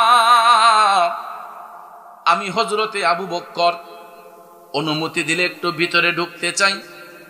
অনুমতি পাওয়া গেল, আবু বকর সিদ্দিক ভিতরে ঢুকলেন। যাইয়া দেখতেছেন এই ঘরের মধ্যে একজন ব্যক্তি, বৃদ্ধা মহিলা মা, ওনার ঘরের মধ্যে আর কোনো সদস্য নাই। আবু বকর সিদ্দিক রাষ্ট্রনায়ক, তিনি বলতেছেন, মাগো আপনার কি সমস্যা, আপনার কি কেউ নাই?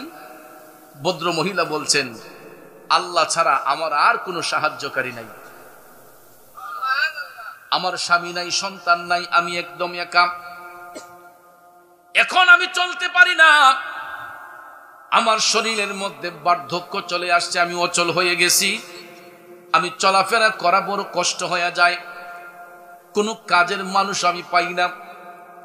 আবু বকর সিদ্দিক রাদিয়াল্লাহু তাআলা আনহু এই কথা শোনার সঙ্গে সঙ্গে ওনার দরদ হয়ে গেল, মায়া হয়ে গেল। সিদ্দিক আকবর বলতেছেন, মাগো আজকের পর থেকে আপনাকে আর কোনো কাজ করতে হবে না, যে কোনো ভাবেই আপনার ঘরের সব কাজ সমাধা হয়ে যাবে। এই প্রতিশ্রুতি দেওয়ার পরে সত্যি সত্যি ভাইয়ের আমার, পরের দিন থেকে আবু বকর সিদ্দিক রুটিন মাফিক, তিনি রাষ্ট্রনায়ক, মদিনার সরকার, তিনি রুটিন মাফিক একটা সময়ে গিয়ে আবু বকর ওই ভদ্র মহিলার ঘরের যত কাজ আছে সব কাজ আবু বকর কইরা রান্নার কাজ পর্যন্ত শেষ করে ভদ্র মহিলাকে দিয়ে তিনি চলে আসেন। এমন সময় ভাইয়ার আমার, প্রতিদিন যখন আবু বকর সিদ্দিক যাচ্ছেন ভদ্র মহিলার ঘরের কাজকর্ম করে দিয়ে আসেন, হঠাৎ একদিন হযরতে উমর রাদিয়াল্লাহু তাআলা আনহু দেখতেছেন আবু বকর সিদ্দিক প্রতিদিন এই একটা ঘরেই প্রবেশ করেন। হযরত উমর ভাবলেন যে আজকে দেখব আবু বকর সিদ্দিক প্রতিদিন এই ঘরে কেন যান। ভাইয়ার আমার, বন্ধুরা আমার, আবু বকর সিদ্দিক যখন হেঁটে যাচ্ছেন ভদ্র মহিলার ঘরের কাজ করার জন্য, এমন সময় হযরত উমর পিছন পিছন গেলেন। তিনি যাইয়া আড়ালের মধ্যে বসে আছেন, হঠাৎ করে তিনি যাইতেছেন, যাইয়া যখন আবু বকর সিদ্দিক ঘরের মধ্যে প্রবেশ করলেন, হযরতে উমর আলাদা থেকে তাকাইয়া দেখতেছেন আবু বকর সিদ্দিক ঘরের মধ্যে যাইয়া ভদ্র মহিলার ঘরের যত কাজকর্ম আছে সমস্ত কাজকর্ম করে দিয়ে আসছেন। তখন হযরতে উমর তিনি ভাবলেন, একজন রাষ্ট্রনায়ক ভদ্র মহিলার ঘরের সমস্ত কাজ করে দিচ্ছে, আর আমরা এভাবে বসে থাকবো, এটা হইতে পারে না, ওনাকে সহযোগিতা করতে হবে। দেখেন সাহাবায়ে কেরামের মধ্যে কেমন আন্তরিকতা ছিল। আর আজকে আমাদের দেশে শিয়া মতবাদে বিশ্বাসী কিছু কিছু বিয়াদবরা, এরা সাহাবায়ে কেরামকে গালিগালাজ করে, ঠিক না বেঠিক? এরা সাহাবায়ে কেরামকে গালিগালাজ করে, অথচ সাহাবায়ে কেরামের মধ্যে কোনো অন্তর্দ্বন্দ্ব ছিল না। তারা সব সময় রুহানি ভাবে আমার নবীর কদম মুবারকে পড়ে থাকতেন, ঠিক কিনা কোন? হযরত উমর ভাবলেন ভদ্র মহিলাকে সহযোগিতা করতেছেন হযরত উমর, হযরত আবু বকর, এটা তো হইতে পারে না, তিনি একজন রাষ্ট্রনায়ক, রাষ্ট্রের বিভিন্ন দায়িত্ব আছে। হযরত উমর ভাবলেন উনার কষ্টের বার্তা আমি একটু গ্রহণ করব। তখন তিনি তার পরিচয় গোপন রাখা, হযরত উমর তিনিও কেমন নীতিবান ব্যক্তি দেখেন। আবু বকর সিদ্দিক তো রুটিন মাফিক একটা সময়ে যাইতেন, কিন্তু দেখা যায় আবু বকর সিদ্দিক যাওয়ার আগে রাতের অন্ধকারে হযরতে উমর গিয়ে ঘরের সব কাজকর্ম করে দিয়ে আসেন। এখন পরের দিন যখন আবু বকর সিদ্দিক ওনার টাইম মতো যান, যাওয়ার পরে দেখেন ঘরের সব কাজ কমপ্লিট। কি রে, কাজ করলো কে? বৃদ্ধা মহিলা তো কাজ করতে পারে, উনি তো অচল, কাজ করে কে, দেখে। তখন তিনি ভাবতে লাগলেন যে কে এটা করতে পারে।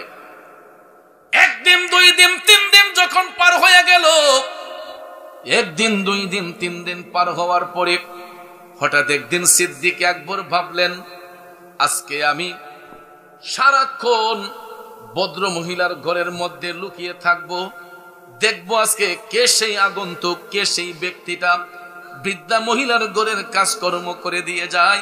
তখন হযরতে আবু বকর আড়ালের মধ্যে বসে আছেন। আজকে দিহি কে ডাইহে সুবহানাল্লাহ না। তিনি যখন বসে রইলেন, এ বন্ধুরা আমার বাবাজিরা, তিনি যখন বসে রইলেন আড়ালের মধ্যে লুকিয়ে আছেন, হঠাৎ করে দেখা যায় রাত যখন নিশি হইয়া গেল, হযরতে ওমর রাদিয়াল্লাহু তাআলা আনহু আয়েশা ঘরের মধ্যে ঢুকলেন। ঢুকার পরে ঘরের কাজকর্ম যখন করতেছেন, হঠাৎ করে আবু বকর সিদ্দিক বের হইয়া বললেন, ওমর কার কাজ কে করতেছে? তাইলে প্রতিদিন রাতে বুঝি আপনি সেই কাজ করে দিয়ে যান। হযরত ওমর ডাক দিয়া বললেন, হুজুর, ও সিদ্দিক আকবর, আপনি তো মদিনার রাষ্ট্রনায়ক। একজন রাষ্ট্রনায়ক রাষ্ট্র পরিচালনা করতে যায় তার বিভিন্ন কাজকর্ম থাকতেই পারে, কিন্তু আমি যদি আরো আগে জানতাম, আরো আগে আইসা ওই ভদ্র মহিলার ঘরের কাজকর্ম করে দিতাম। আপনি এমন মহান নীতিবান একজন ব্যক্তি, প্রতিদিন রাষ্ট্রনায়ক হয়ে আপনি ভদ্র মহিলার ঘরের কাজকর্ম করে দেন। সুবহানাল্লাহ কম। এই জন্য আপনার কষ্টের বোঝাটা একটু হালকা করার জন্য, আপনার কষ্টের ভারটা একটু নেওয়ার জন্য আমি ভাবলাম যদি আপনাকে প্রকাশ্যে বলে আপনি আমাকে এই অনুমতি দিবেন না, এই জন্য ভেবেছিলাম নীরবে নিস্তব্ধে আইসা আমি কাজটা কমপ্লিট করে দিয়া যাই। এটাই হলো রাষ্ট্রনায়কের দায়িত্ব। এবং ওই রাষ্ট্রের অধীনে যারা জনগণ, তাদের নীতি আদর্শটা এমন থাকা দরকার। কথা কোন ঠিক কিনা? কিন্তু ভাইয়ের আমার, আমাদের নীতি আদর্শ এত নিচু মানে চলে গেছে, আমরা স্বার্থের পিছে ঘুরে মনে করি যে 1 কোটি 2 কোটি টাকা খরচ করে একটা নির্বাচন করে একটা দায়িত্ব পাবো, পরের দিন দায়িত্বটা পাওয়ার পরেই সরকারি তহবিলের যেটা আসবে আমরা আগে নিজের ফায়দা হাসিল কইরা জনগণ যেমনে চেমনে যাক। কথা কোন ঠিক না ঠিক? আমার কথা কি রাগ করতেছেন? কষ্ট পাইতেছেন? আসলে দোষ তাদের নয়, দোষ আমাদের। আমরা কটা টাকা খাওয়ার জন্য নির্বাচনের আগে বসে থাকি যে অমুক নেতা যদি আমার এত টাকা দেয় ভোটটা দিব। আগে যে আমরার জবানো তালা দেলায় টাকা দিয়া, পরে তো রাস্তা বাঙ্গা হোক সুরা হোক আর কিছু বলন যায় না, নাকি কোন যাব? রাস্তা যদি বাঙ্গাও থাকে কিছু কইতে পারতেন না, কইলে এই তোরা টাকা দিছি না। কথা কোন ঠিক না ঠিক? তো এই জন্য ভাইয়ার আমার, যতক্ষণ আমাদের স্বার্থ ত্যাগ না করব, নিঃস্বার্থে যতক্ষণ না চলব, ততক্ষণ পর্যন্ত সমাজ এবং রাষ্ট্র উন্নতি হবে না। আর না হলে আজকাল দেখা যায় অনেক মানুষ মার্ডার পর্যন্ত করে হজম করে ফেলতেছে। একটা তরতাজা মানুষকে খুন করে দেখা যায় জামিন নিয়ে বের হইয়া যাচ্ছে, কারণ অর্থের কাছে মানুষ এতই জিম্মি হয়ে গেছে, কয় চিন্তা করিস না, 5টা মার্ডার করলে সমস্যা কি, আমি আছি না। ওরে সৃষ্টিকর্তার ইশারাতে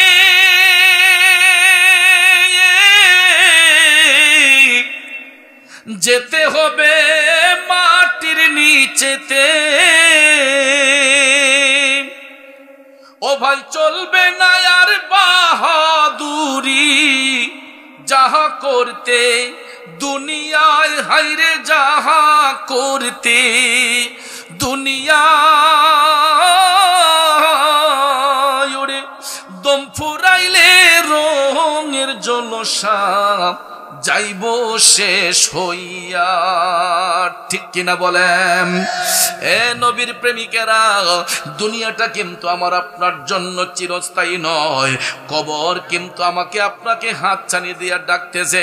যত বড় ক্ষমতাধর ব্যক্তি এই পৃথিবীর মধ্যে চলাফেরা করেছিলেন, রাজত্ব দেখিয়েছিলেন, আপনারা বলুন আজকে তাদের নাম নিশানা আসেনি? নাম নিশানা আসেনি? মুঘল আমল থেকে শুরু করে কত শাসন এই দেশের মধ্যে চলে গেছে। আপনারা বলেন এই রাজারা আছে, এখন প্রজারা আছে? এরকম ভাবে যাদের ডাকে দেশ কাঁপছে, একটা এলাকা কাঁপছে, আজকে দেখা যায় তাদের হাড্ডি মাংসগুলা মাটির সাথে মিশে গেছে। কথা বলেন ঠিক কি নাম? তাইলে বাজান, আমরা কি দুনিয়াতে চিরস্থায়ী? আমরা কি দুনিয়াতে চিরস্থায়ী? এই জন্য কবি বলেছেন জন্মিলে মরিতে হবে। ওরে এ ভবরঙ্গ হবে যে ভঙ্গ সবই সাদেরই অঙ্গ তোমার মাটিতে মিলাবে, জন্মিলে মরিতে হবে হবে, জন্মিলে মরিতে হবে। এ মুসলমান, এ মুমিন মুসলমান, আমার মদিনার কামলিওয়ালা নবী বলছেন যেই ব্যক্তি অন্তত প্রতিদিন 40 বার মরণের কথা স্মরণ রাখবে। কয়বার? রসুল বলছেন এটা আমার বাপের কথা নয়, আপনার বাবার কথা নয়, আমার মদিনার কামলিওয়ালা নবী বলছেন একটা মানুষ যদি দৈনিক অন্তত 40 বার মরণের কথা স্মরণ করে, ওই ব্যক্তির লেসান দ্বারা, ওই ব্যক্তির জবান দ্বারা কোনোদিন কোনো মানুষ কষ্ট পাবে না।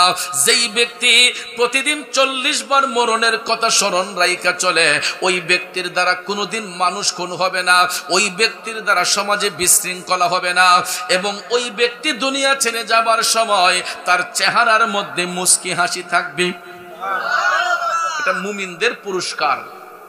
মৃত্যু দুই ধরনের হয়, বেঈমান মুনাফিকেরও মৃত্যু হয়, মুমিনদেরও মৃত্যু হয়। কিন্তু সবার জান কবজ করার জন্য একজন ফেরেশতা আছেন, ওনার নাম হচ্ছে মালাকুল মউত আজরাইল আলাইহিস সালাম। কথা কোন ঠিক কি নাম? আমার মদিনার কামলিওয়ালা নবী বলেছেন আজরাইল আলাইহিস সালামের ভয়ঙ্কর থাবা থেকে কেউ বাঁচতে পারবে না। মুমিন হোক মুনাফিক হোক সবার কাছে মৃত্যুর ফেরেশতা আসবে।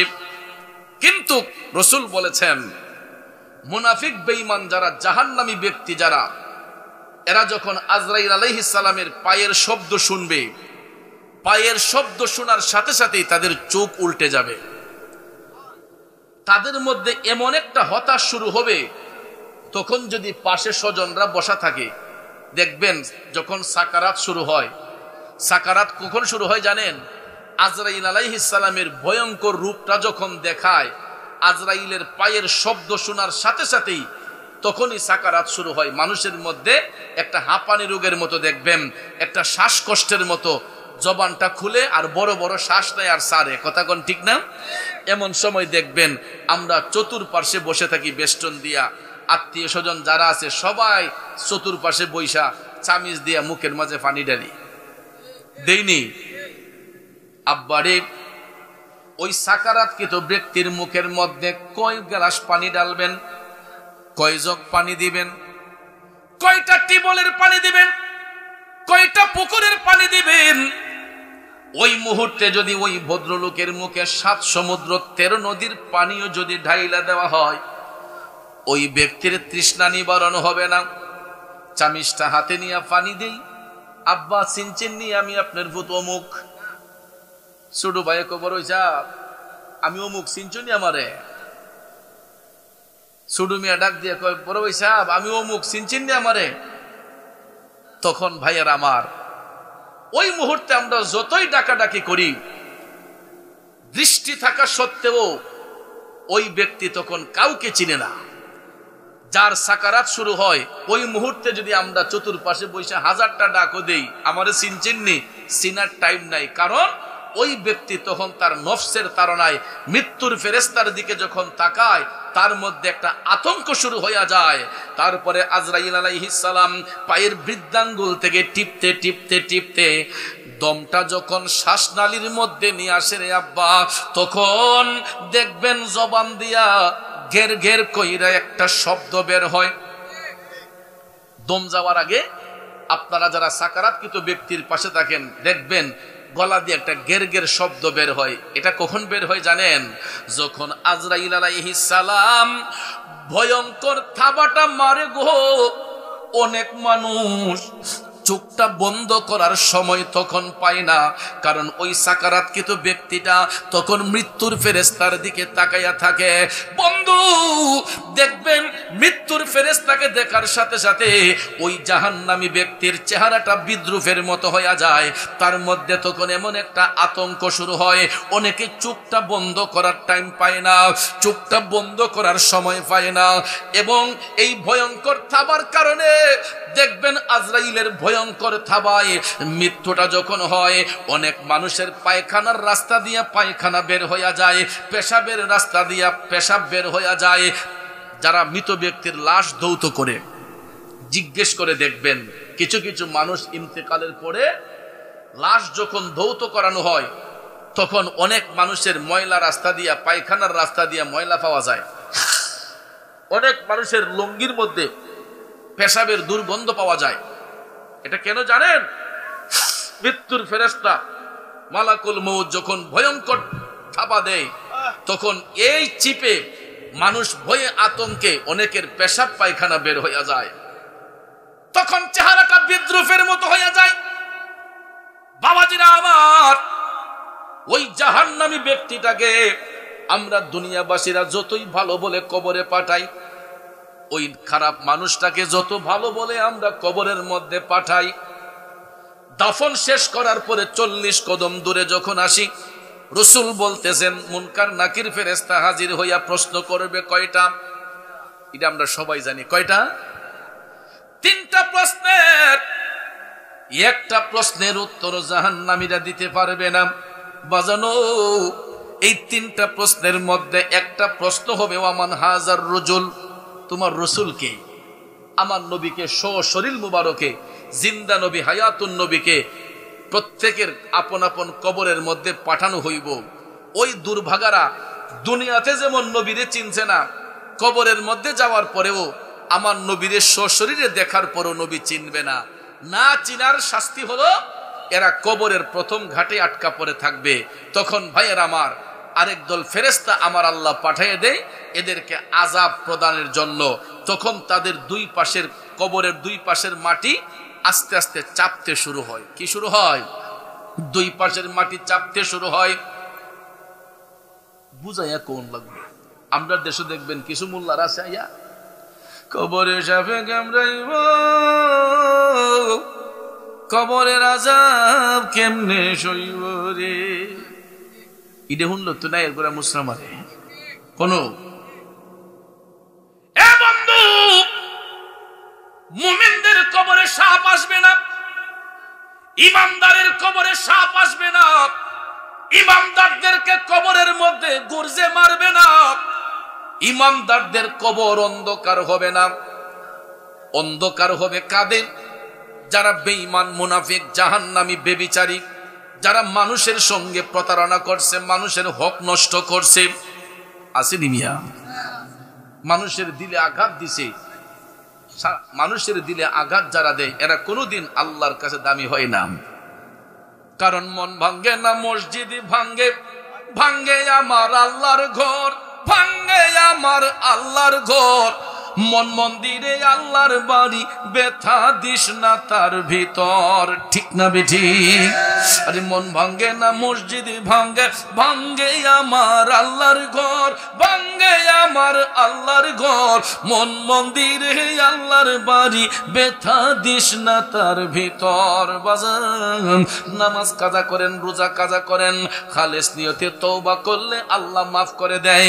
কিন্তু বান্দা যখন বান্দার মনে কষ্ট দিই, ওই বান্দা যতক্ষণ ক্ষমা না দিবে আমার আল্লাহ তারে ক্ষমা দিবে। এই জন্য বাজান গভীর মনোযোগ। যেই কথাটা বলতে চেয়েছিলাম, আলোচনা কোথায় ছিল মনে আছে? বাবাজিরা আমার, বন্ধুরা আমার, দিলের মধ্যে আঘাত দিলে কখনো কবরের মধ্যে শান্তি পাওয়া যায় না। মানুষের দিলে আঘাত দিলে জাহান্নামী ব্যক্তিগুলাকে কবরে রাখার পরে রাসূল বলতেছেন এরা নবী দেখার পরে যখন চিনবে না, তখন দুই পাশের মাটি আস্তে আস্তে চাপতে শুরু করবে। দুই পাশের মাটি চাইপা ওই জাহান্নামী ব্যক্তিদের দেহের মধ্যে এমন চাপ দিব রে, আমার নবী বলছেন ওই ব্যক্তিদের ডান পাজরের হাড় গোলা বাম পাজরে যাবে, বাম পাজরের হাড় গোলা ডান পাজরে যাবে। মুরুগের হাড্ডির মধ্যে কামড় দিলে যেই রকম মরমর করে ভেঙ্গে যায়, জাহান্নামী ব্যক্তিগুলাকে কবরে রাখার পরে দুই পাশের মাটি যখন চাপ দিবে তখন তাদের হাড় গোলা মরমর করে ভাঙতে শুরু করে। জুরে জুরে কন্যা উজুবিল্লাহ। তাহলে আমরা কি জান্নাতি হব না জাহান্নামী হব? তাইলে এবার শুনেন আমার বাবাজিরা, আমার রসুল বলেছেন মুমিন ব্যক্তিরা যখন মৃত্যুর বিছানায় শুয়ে যায়, মুমিন ব্যক্তিদের যখন সাকারাত শুরু হয়, মুমিন ব্যক্তিরা যখন মৃত্যুর বিছানায় শুয়ে যায়, মুমিন ব্যক্তিদের যখন সাকারাত শুরু হয়, মৃত্যুর ফেরেশতা মালাকুল মউত মুমিনদের জান কবজ করতে যখন আসে, তখন ওই মুমিন ব্যক্তিদের জবান দিয়া মুস্কি মুস্কি হাসি বের হয়। কারণ যারা ইমানদার, যারা মুমিন, এরা দুনিয়ার জিন্দেগি বেশি চায় না। এরা সব সময় আল্লাহর কাছে কয়, আল্লাহ যদি দুনিয়াতে আমাদেরকে রাখো ঈমানের সহিত রাখো, আর যদি দুনিয়ার হায়াত না থাকে আল্লাহ ঈমানের সহিত মরণ দান করো। কারণ ঈমানের পথে অবিচল থেকে আমার মরণ যেন হয়, ঈমানের পথে অবিচল থেকে আমার মরণ যেন হয়। বাজানো মুমিন ব্যক্তিরা মৃত্যুর বিছানায় শুইলে তাদের মুখ থেকে মুস্কি মুস্কি হাসি বের হয়। মৃত্যুর ফেরেশতা মালাকুল মউত আজরাইল তাদের জান কবজ করতে যখন আসবে, রসুল বলেছেন আজরাইল আলাইহিস সালামের হাতটা স্পর্শ করতে যতটুকু সময় লাগে, হাতের স্পর্শে মুমিন ব্যক্তিদের জানটা কবজ হয়ে যায়, তাদের আর মৃত্যুর যন্ত্রণা হয় না। মুমিন ব্যক্তিরা এরা যখন দুনিয়া থেকে যায় তখন তাদের চেহারার মধ্যে মুস্কি মুস্কি হাসি থাকে। সুবহানাল্লাহ কোন লক্ষ্য করে দেখবেন, আমরা যখন মৃত ব্যক্তির লাশ দেখতে যাই তখন দেখবেন কিছু কিছু লাশের দিকে তাকাইলে দেখা যায় চেহারাটার মাঝে মুস্কি হাসি। আমরা তখন রাস্তাঘাটে হাইটা দোকানপাটে বৈশা কই, আহ ব্যক্তিটা যেমন ভালো মানুষ ছিল তার মরণ যেমন সুন্দর হয়েছে, ও একদম যেমন আইসা রয়েছে, বলি কিনা?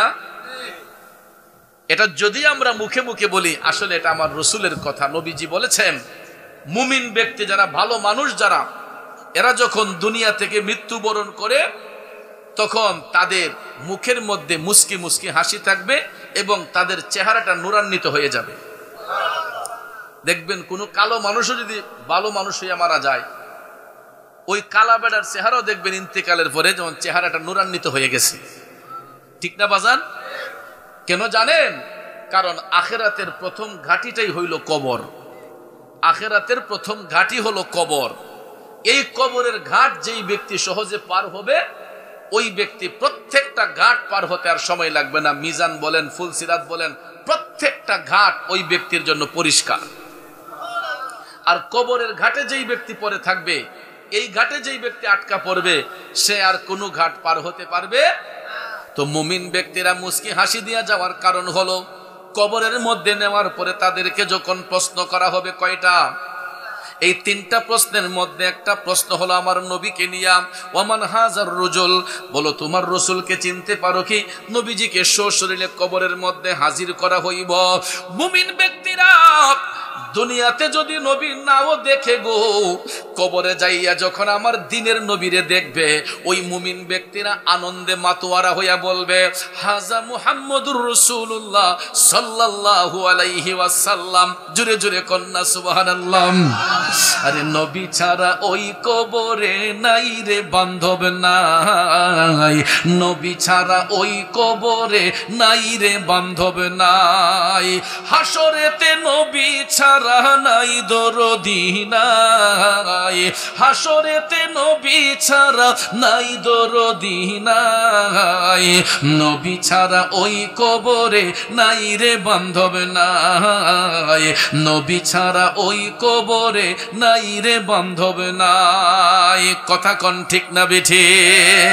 বান্দার জন্য রহমত আমার নবী মুহাম্মদ, দুজাহানে আর কি আছে আছে মোদেরই সম্পদ। ঠিক না বেঠিক? বান্দার জন্য রহমত আমার নবী মুহাম্মদ, দুজাহানে আর কি আছে মোদেরই সম্পদ। কথা বলেন ঠিক কিনা?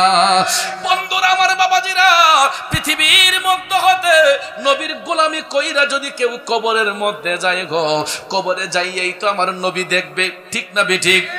কারণ ওই কবরে দুনিয়ার কোনো বন্ধু বান্ধব, কোনো স্বজন আমার আপনার আপন হবে না। কবরে যিনি আমার আপনার আপন হবেন তিনি হলেন শাহে মদিনা।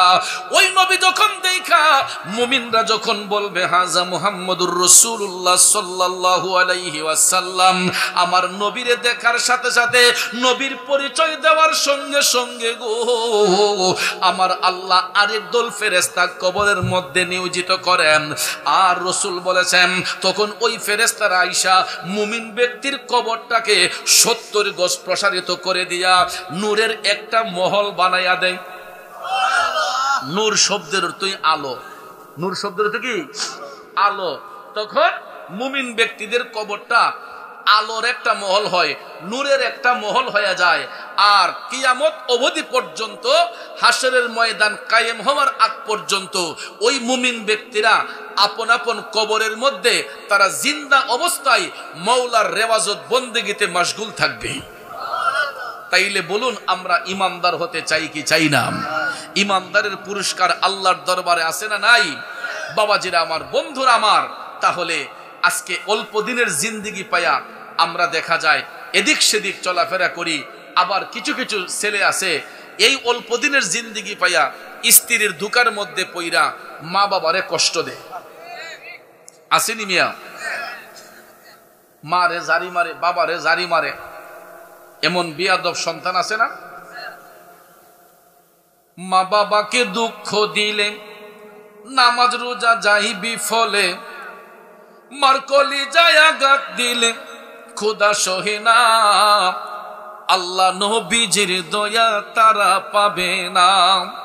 আমার নবীর গোলামি কইরা দেখেন, দয়াল নবী বলেছেন সন্তান যখন মা বাবার দিলের মধ্যে আঘাত দেয়, কষ্ট দেয়, কোন মা বাবা অন্তর থেকে সন্তানকে অভিশাপ করে না, বদ্দা করে না, কিন্তু মা বাবার দিলের মধ্যে যে কষ্টটা অনুভব হয়, সন্তান যখন কষ্ট দেয় মা বাবা অন্তর থেকে অভিশাপ দেয় না মিয়া, কিন্তু মা বাবার দিলের মধ্যে যে কষ্টটা অনুভব হয়, রসুল বলছেন এই কষ্টটা আল্লাহর আরশে চলে যায়। তখন মওলার আরশটা থর থর কইরা কাঁপে। ভূমিকম্প হইলে দেখবেন সারা দেশ কাঁপা উঠে। ঠিক না বেঠিক? ঠিক তদ্রুপ ভাবে সন্তান যদি মা বাবার দিলের মধ্যে আঘাত দেয়, রসুল বলেন এই আঘাতটা আমার মওলার আরশে চলে যায়। তখন আল্লাহর আরশটা থরথর করে কাঁপা উঠে যদি কেউ মারে কষ্ট দেয়, বাবারে কষ্ট দেয়। আল্লাহু আকবার বলেন। কারণ যুবক ভাইয়ের আমার, যারা আমার মতো বাবা হারাইছে এরা বুঝে এখন বাবা হারার যন্ত্রণা যে কত কঠিন। বাবা যে কিভাবে বট গাছের মতো ছায়া দিয়ে, যারা বাবা হারাইছে এরা এখন হারে হারে বুঝতেছে। ঠিক না বেঠিক? আমি 27টা বছর ধরে বাবা হারা শূন্যতায় আমি দিন কাটাচ্ছি। শুধু আমি নই, আমরা 6টা ভাই বোন। 27টা বছর উপরে হয়ে গেছে বাবার মুখটা দেখি না। আমার জীবনে বড় একটা কষ্ট হলো, এমন বয়সে আমি বাবারে হারাইলাম। আমার বাবার জানাজার নামাজটা আমি পড়াইতে পারি না, কিন্তু বর্তমানে আমার জন্য হাজার হাজার মানুষ অপেক্ষায় বসে থাকে। পিসা বুজুর না গেলে জানাজা হবে না। আমার কত মুরিদ সন্তান ওসিয়ত করেছে, বাজান যদি আমি আপনার আগে মারা যাই, 2 দিন যদি আমার লাশ রাখতে হয়, আপনি আইসা আমার জানাজা দিবে। এমন বহু ওসিয়ত আমি রক্ষা করেছি। আমার কত মুরিদ সন্তানের লাশ জানাজার মাঠে আমার যাইতে, গাড়ি দিয়া যাইতে আধা ঘন্টা দেরি হয়ে গেছে। নির্দিষ্ট টাইম থেকে টাইমটা পর্যন্ত বাড়াইয়া দিছে। পিসা বুজুর আইসা লোক বর্তমানে আমি শত শত মানুষের জানাজার নামাজের ইমামতি করি, কিন্তু এমন বয়সে বাবা হারাইলাম যে এই বয়সে বাবার জানাজাটা পড়াইতে পারি না। এই জন্য যুবক পায়ে হাত ধরে বলবো রে, কোনদিন বাবারে কষ্ট দিও না। কারণ যেই লোকটা দিনকে দিন বলে নাই, রাতকে রাত বলে নাই, মাথার গাম পায়ে ফেলে অক্লান্ত পরিশ্রম করে 2টা টাকা ইনকাম করে নিজের জন্য রাখে না, ছেলে মেয়ের জন্য বিলাইয়া দেয়। প্রায় সময় মাহফিল থেকে ফেরার পথে রাত যখন 2টা 2:30 হয়, এই যে খনখনে শীতের মধ্যে আমরা তো ঘরের ভিতরে কম্বল দিয়া ঘুমাই, কত আরাম করে বিছানায়, নরম বিছানায় ঘুমাই। রাত্রে 2:30 3টার সময় রাস্তা দিয়া যখন যাই, তখন দেখি কিছু কিছু জেলে ভাই কাদের মধ্যে জাল নিয়া, মাথার মধ্যে গামছা পেঁচাইয়া এরা রাস্তা দিয়ে হাইটা হাইটা যায় পুকুরে মাছ শিকার করার জন্য। আমি যদি জিজ্ঞেস করি ভাই এত রাতে শীতের মধ্যে পানির মধ্যে নাইমা কেমনে মাছটা ধরবেন? কয় হুজুর কি করব, সংসার তো চালাইতে হয়। জিজ্ঞেস করলাম জেলে ভাই, এই যে ক্ষণে ক্ষণে শীতের মধ্যে আপনি নদীতে মাছ ধরেন, পুকুরে মাছ ধরেন, আপনার স্যালারি পান কত? হুজুর বেশি তো পাই না, আমরা টান হিসাব, 1 টান দিনে অত টিহা দেয়, এরপরে আমরা যে 4-5 জন আছি আমরা ভাগে যা পরে তা নিই, সর্বোচ্চ 500 400 600 না হয় 1000 টাকা। আপনারা বলেন বাজারে 1000 টাকা নিয়ে গেলে কোনো বাজার হয় এখন? একটা ভালো মাছ কিনতে গেলেই তো 2 কেজি 3 কেজি ওজনের একটা মাছ কিনতে গেলেই তো 700-800 টাকা চলে যায়, কথা কোন ঠিক না? তারপরে দেখেন এই জেলে ভাই এই অল্প টাকা ইনকাম করে তার পরিবার নিয়ে চিন্তা করে, ছেলে মেয়ে নিয়ে চিন্তা করে। যুবক বন্ধুরা, শুধু জেলে ভাই কেন, আমাদের সমাজের কৃষক ভাইয়েরা এই পুষু মাস ও মাঘে মাসে শীতের মধ্যে দেখবেন খনখনে শীতের মধ্যে সন্তানদের কম্বল দিয়া বিছানায় ঘুম পাড়ায়, বাবাটা ফজরের নামাজ পড়িয়া চকের মধ্যে যাই জমিনে কাজ করতে চলে যায়, ঠিক কিনা কম? এমন কিছু বাবা আছে রে, যেই বাবাগুলা ঘুম থেকে উঠার পরে কৃষকের কাজ করে, দিন মজুরের কাজ করে, লেবারের কাজ করে, নদী ঘাটে গেলে, বাস স্ট্যান্ডে গেলে, রেল স্টেশনে গেলে কিছু কিছু লেবার দেখা যায় এরা মাথার মধ্যে 2 মণ 2.5 মণ মাথার মধ্যে নিয়া দেখা যায় কাজকর্ম করে সামান্য কিছু টাকা পাওয়ার জন্য, ঠিক কিনা বাজান? এই যে এত পরিশ্রম করে বাবা, কার জন্য করে? ছেলে মেয়ের জন্য, সংসারের জন্য, কথা কোন ঠিক না বেঠিক? তো এই লোকটারে যদি সন্তানগুলা কষ্ট দেয়, আমার আল্লাহর আরশ কাঁপবে কি কাঁপবে না? কথা কোন কাঁপবে কি কাঁপবে না? একইভাবে মা, অন্যের বাড়িতে কিছু মা অন্যের বাড়িতে কাজ করে নিজের সন্তানদের লালন পালন করে। অনেক মা আছে গার্মেন্টস ফ্যাক্টরিতে কাম কইরা নিজের সংসার চালায়, আসেনি মিয়া? বহু মা আছে স্বামী যখন মারা যায় সন্তানগুলা নিয়ে অসহায় পড়ে যায়, ওই মা স্বামীর দায়িত্ব পালন করার জন্য ছেলে মেয়েকে কষ্ট স্বীকার করতে দেয় না। ফুত আমি মা তো বাচ্চা আছি, কাজ করার জন্য গার্মেন্টস ফ্যাক্টরিতে চায়, সেলাইয়ের কাজ করে, অন্যের বাড়িতে জিয়ের কাজ করে, কইরাও সেইরা দেখবেন কিছু কিছু মা আছে ছেলে মেয়েগুলারে মানুষ বানায়, হাফেজ বানায়, আলেম বানায়, আসেনি মিয়া? ওই মারে যদি কেউ কষ্ট দেয়, ওই বাবারে যদি কষ্ট দেয়, আল্লাহর আরশটা কাইপা উঠে রে ভাই। এই জন্য দয়াল নবী বলেছে, সন্তান কোনদিন ওই মা বাবারে ধমক দিয়া কথা বলিও না, কোনদিন ওই মা বাবারে কষ্ট দিয়া কথা বলিও না। রাসূল বলেন, পৃথিবীর সব মানুষের মুনাজাত যদি এক পাল্লায় হয়, সন্তানের জন্য মায়ের একটা মুনাজাত যদি এক পাল্লায় হয়, আমার নবী বলেছেন ওই সন্তানের জন্য তার মায়ের একটা মুনাজাতের পাল্লাই ভারী হইয়া যায়। আরো জোরে জোরে কন্যা সুবহানাল্লাহ।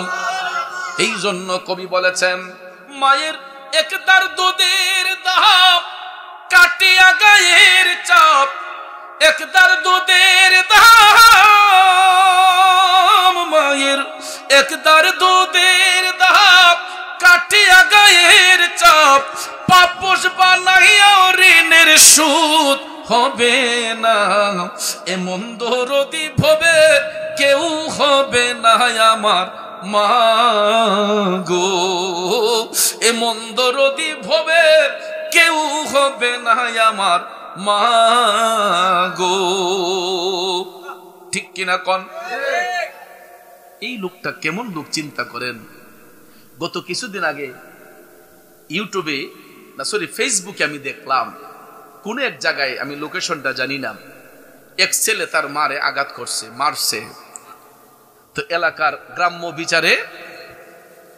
রায় হইছে ছেলেদের দুর্রা মারা ব্যথরাঘাত করা পঞ্চগড় রাইট পঞ্চগড় তখন ওই সন্তানের হাতে যখন গ্রাম পুলিশ চেয়ারম্যান সাহেব অর্ডার করছে তার হাতের মধ্যে চাবুক মারার জন্য বেদ দেওয়ার জন্য যখন কয়েকটা বেদ দিছে মা দুঃখিনীটা যেই মারে ওই ছেলে হাত দিয়ে মারছিল মা যখন দেখছে ছেলের হাতের মধ্যে দুইটা বাড়ি পড়ে গেছে এই বিডি এক দৌড় দিয়ে গিয়ে ছেলের উপরে পড়ছে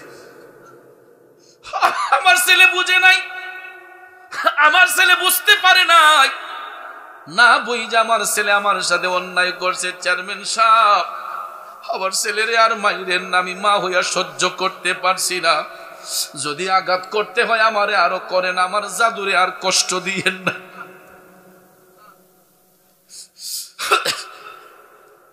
মায়ের মতো আপন জন মায়ের মতো আপন জন ত্রিভুবনে নাই মায়ের কদমের নিচে জান্নাত দিলেন খোদাই ওরে কত আদর যত্ন করি লালন করলো মায় এই দুনিয়ায় মায়ের মতো আপন কেহ নাই রে আপন কেহ নাই দোনো জাহান আসান হবে দোনো জাহান আসান হবে মায়ের সেবায় মায়ের কদমের নিচে জান্নাত দিলেন খোদাই মায়ের কদমের নিচে জান্নাত দিলেন খোদাই ওরে মা ডাকটি কত মধুর জানে যে সবাই মায়ের একটু আদরেতে কি যে শান্তি পাই রে কি যে শান্তি পাই ওরে কবুল হজের সওয়াব হয়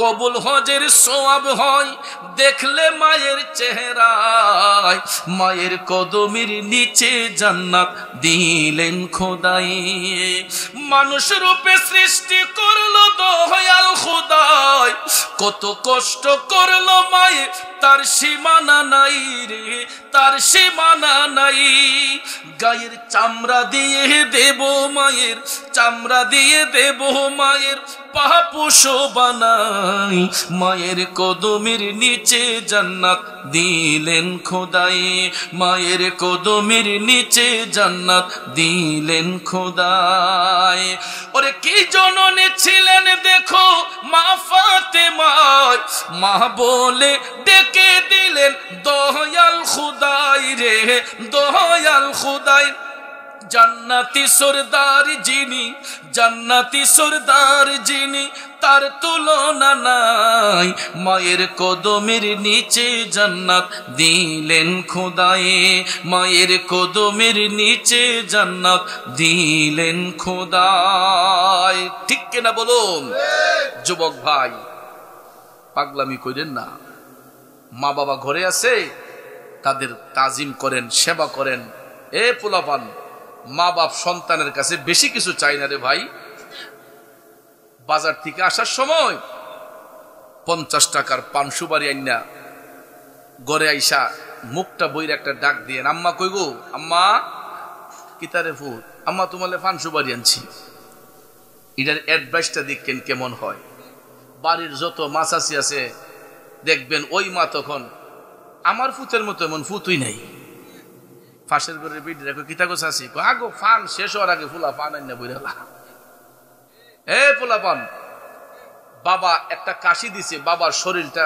অসুস্থ হয়েছে বাজার থেকে আসার সময় 50 টাকা দিয়া 2টা নাফা বড়ি 2টা গেস্টিকের বড়ি আইনা মুখটা বইর একটা ডাক দিও, আব্বা কয়ো, আব্বা কিতারে, আব্বা আপনি দিক আসতেছেন, নেন আব্বা ওষুধটা খান। দেখেন পরের দিন অ্যাডভাইসটা শাসটলো বই ওই বেটা কইব আমার ফুতের মতো এমন ফুত হই নাই, কেরো কাহা পাও একটা কাশি দিছিলাম ফুতের সামনে, ফুলা ওষুধের দোকান দিলাইছেন না, আনছে মুঠে 50টার ওষুধ। বাপে অ্যাডভাইস করতেছে যে আমার ফুতের মতো এমন ফুত হই নাই। মার জন্য 50 টাকার 500 বারে আনছেন, আম্মা কইতাছে আমার ফুতের মতো এমন ফুত হই নাই। ঠিক না ঠিক? এই যুবক ভাই, ইডিও দিয়েন না, ইডিও দিয়েন না, না দিয়া ঘরে আইসা শুধু একটু মুখ বইরে আম্মা কইরা ডাক দিয়েন, আব্বারে মজা করে একটা ডাক দিয়েন, আব্বা আমি কি করতাম আপনি কোন। দেখেন কিচ্ছু না দিলেও সন্তান যখন মা বাবার বাধ্য হইয়া আদবের সহিত বাবা মার সাথে কথা বলে, দেখবেন ওই মা বাপ না পাইয়া ও সন্তানের জন্য মন ভইরা দোয়া করে। কথা বলেন ঠিক না ঠিক? কিন্তু আমাদের দেশের কিছু কিছু পোলাপান আমরা দেখতে পাই, এরা মা বাবার ইনকামের দিকে, বাবার ইনকামিং সোর্সের দিকে নজর করে না। আমারে হুন্ডা দিলাও, আমারে সাইকেল দিলাও, আমারে এই দিয়া দেও, সেই দিয়া দেও। আরে ভাই আসবে কোত্থেকে এটা তো তোমার দেখতে হবে। তোমার বাবার ইনকামিং সোর্সটা কতটুক এটা তোমাকে দেখতে হবে। বাবার কাজে তুমি সহযোগিতা করো, বাবার পরিশ্রমের সঙ্গে তুমি পরিশ্রমটাকে এড করো। এটাই তো মা বাবা চায়, যে বাবার দুঃখটা যাতে সন্তান উপযুক্ত সন্তান বুঝা নেই। তাইলে ভাইয়ার আমার দেখবেন এই পরিবারের মধ্যে কোনোদিন অশান্তি আসবে না। ঠিক কিনা বলেন? তো আমি আপনাদেরকে বিনয় করে বলবো, আমি তো 27 বছর হয়েছে বাবা হারাইছি। আমার মা অসুস্থ, মা এখনো বেঁচে আছেন, কিন্তু আমার আম্মারে লইয়া গর্ব করি কেন জানেন? আমার আম্মা ইচ্ছে করলে 27 বছর আগে স্বামী হারা হয়েছেন, ইচ্ছে করলে আমার মা আমরারে দোকানও দিয়া দিতে পারতো, একটা কাজে লাগাই দিতে পারতো, আমরারে যেই কোনো একটা ছেলেরে বিদেশ পাঠাইতে পারতো, যে আমার কাজ করে খাওয়াও, তোমার বাপ নাই। ঠিক না বেটি? কিন্তু আমার আদর্শিত মা, আমি আমার মাকে নিয়ে গর্ববোধ করি যে আমার মা আমরা 6টা ভাই বোনকে মাস্টার ডিগ্রি কমপ্লিট করাইছি। 6টা ভাই বোনকে মাস্টার ডিগ্রি কমপ্লিট করাইয়া আজকে এক একটা সন্তানকে এক একটা জায়গার মধ্যে সেটিং করে দিয়েছেন। এর পিছনে সবচেয়ে বড় অবদান হলো আমার মায়ের।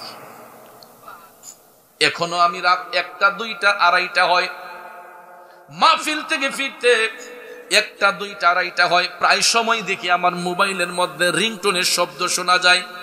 এত রাতে আমারে কে রিংটোন দিল, কে আমার মোবাইলে রিংটোন বাজাইলো। চাইয়া দেখি আমার পৃথিবীর শ্রেষ্ঠ বন্ধু আমার মা, অসুস্থ মানুষ, ডায়াবেটিসের রোগী, প্রেসারের রোগী। মোবাইলটা রিসিভ করে, আম্মা এখনো ঘুমাইছেন না? কফুত তোমরা বাইরে থাকলে কি চোখ বন্ধ করতারি?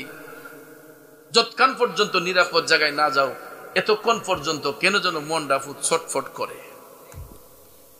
এরপরে জিগাইব, ফুট যে জায়গা যাইবা জায়গাটা ঠিক আছে নি, মানুষগুলা ভালো নি। মাহফিলের পরে ফুট কমিটিরে কই একটু জায়গা আগাই দিত, কারণ রাত তো নিশি রাত। মাহফিল করে আসার পথে যদি রাস্তার সমস্যা হয়, মাহফিল কমিটিরে কই ফুট যে আমার মা কইছে আমার একটু আগাই দিতে। চিন্তা করেন, এই কথাটা তো আমার ঘরের স্ত্রী আজ পর্যন্ত বলে নাই যে কমিটিরে বইল আগাই দেওয়ার জন্য। এবং আমাকে প্রতিদিন জিজ্ঞেস করে না আজকে কোন জায়গায় আছেন, রাস্তা নিরাপদ কিনা, ভালো কিনা। এটা আসলে বদনাম নয়, যেটা সত্য কথা এটা বলতেছি। কিন্তু আমার মা ঠিকই প্রতিদিন আমাকে এই কথা বলে, ফুট জায়গাটা বালানি, মানুষগুলা কেমন। শুধু আমার মা নয়, প্রত্যেকটা সন্তানের মা, ওই বাচ্চা যখন মার চোখের আড়ালে যায় প্রত্যেকটা মা দেখবেন পাগলিনীর মতো হয়ে যায়। ঠিক কিনা বলুন? এই জন্য যুবক ভাই আমি পায়ে ধরে বলবো, যেখানেই যাবেন ঘর থেকে বের হচ্ছেন মার পায়ে সালাম দিয়ে বের হইয়েন। দেখবেন আপনার সব রাস্তা পরিষ্কার থাকবে, আপনার সব রাস্তা পরিষ্কার থাকবে।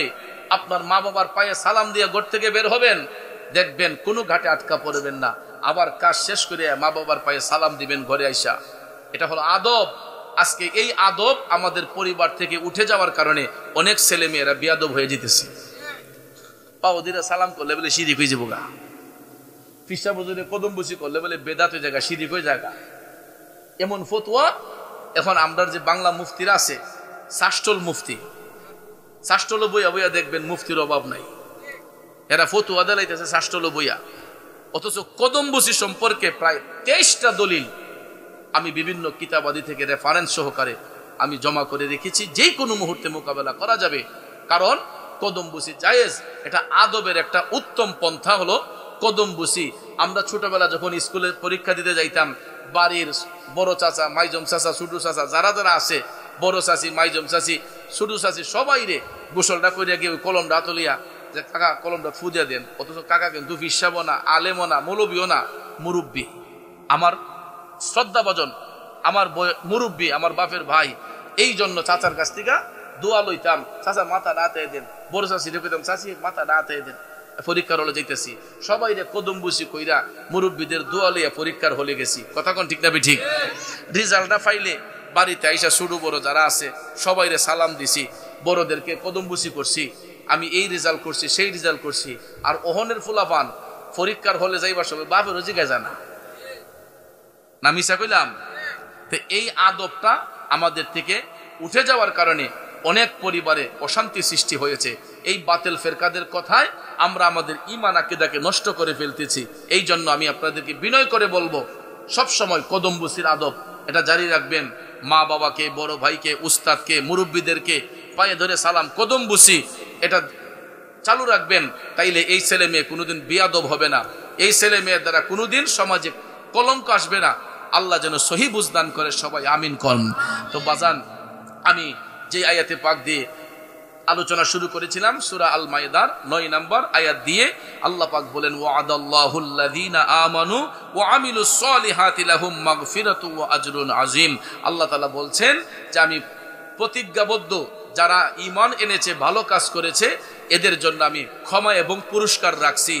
আর ওয়াল্লাযীনা কাফারু ওয়া কাযযাবু বিআয়াতিনা উলাইকা আসহাবুল জাহিম, যারা আমার বিধানকে মিথ্যা প্রতিপন্ন করেছে, কুফরি করেছে, এদের জন্য জাহান্নাম অবধারিত, এরা জাহান্নামের অধিবাসী হবে।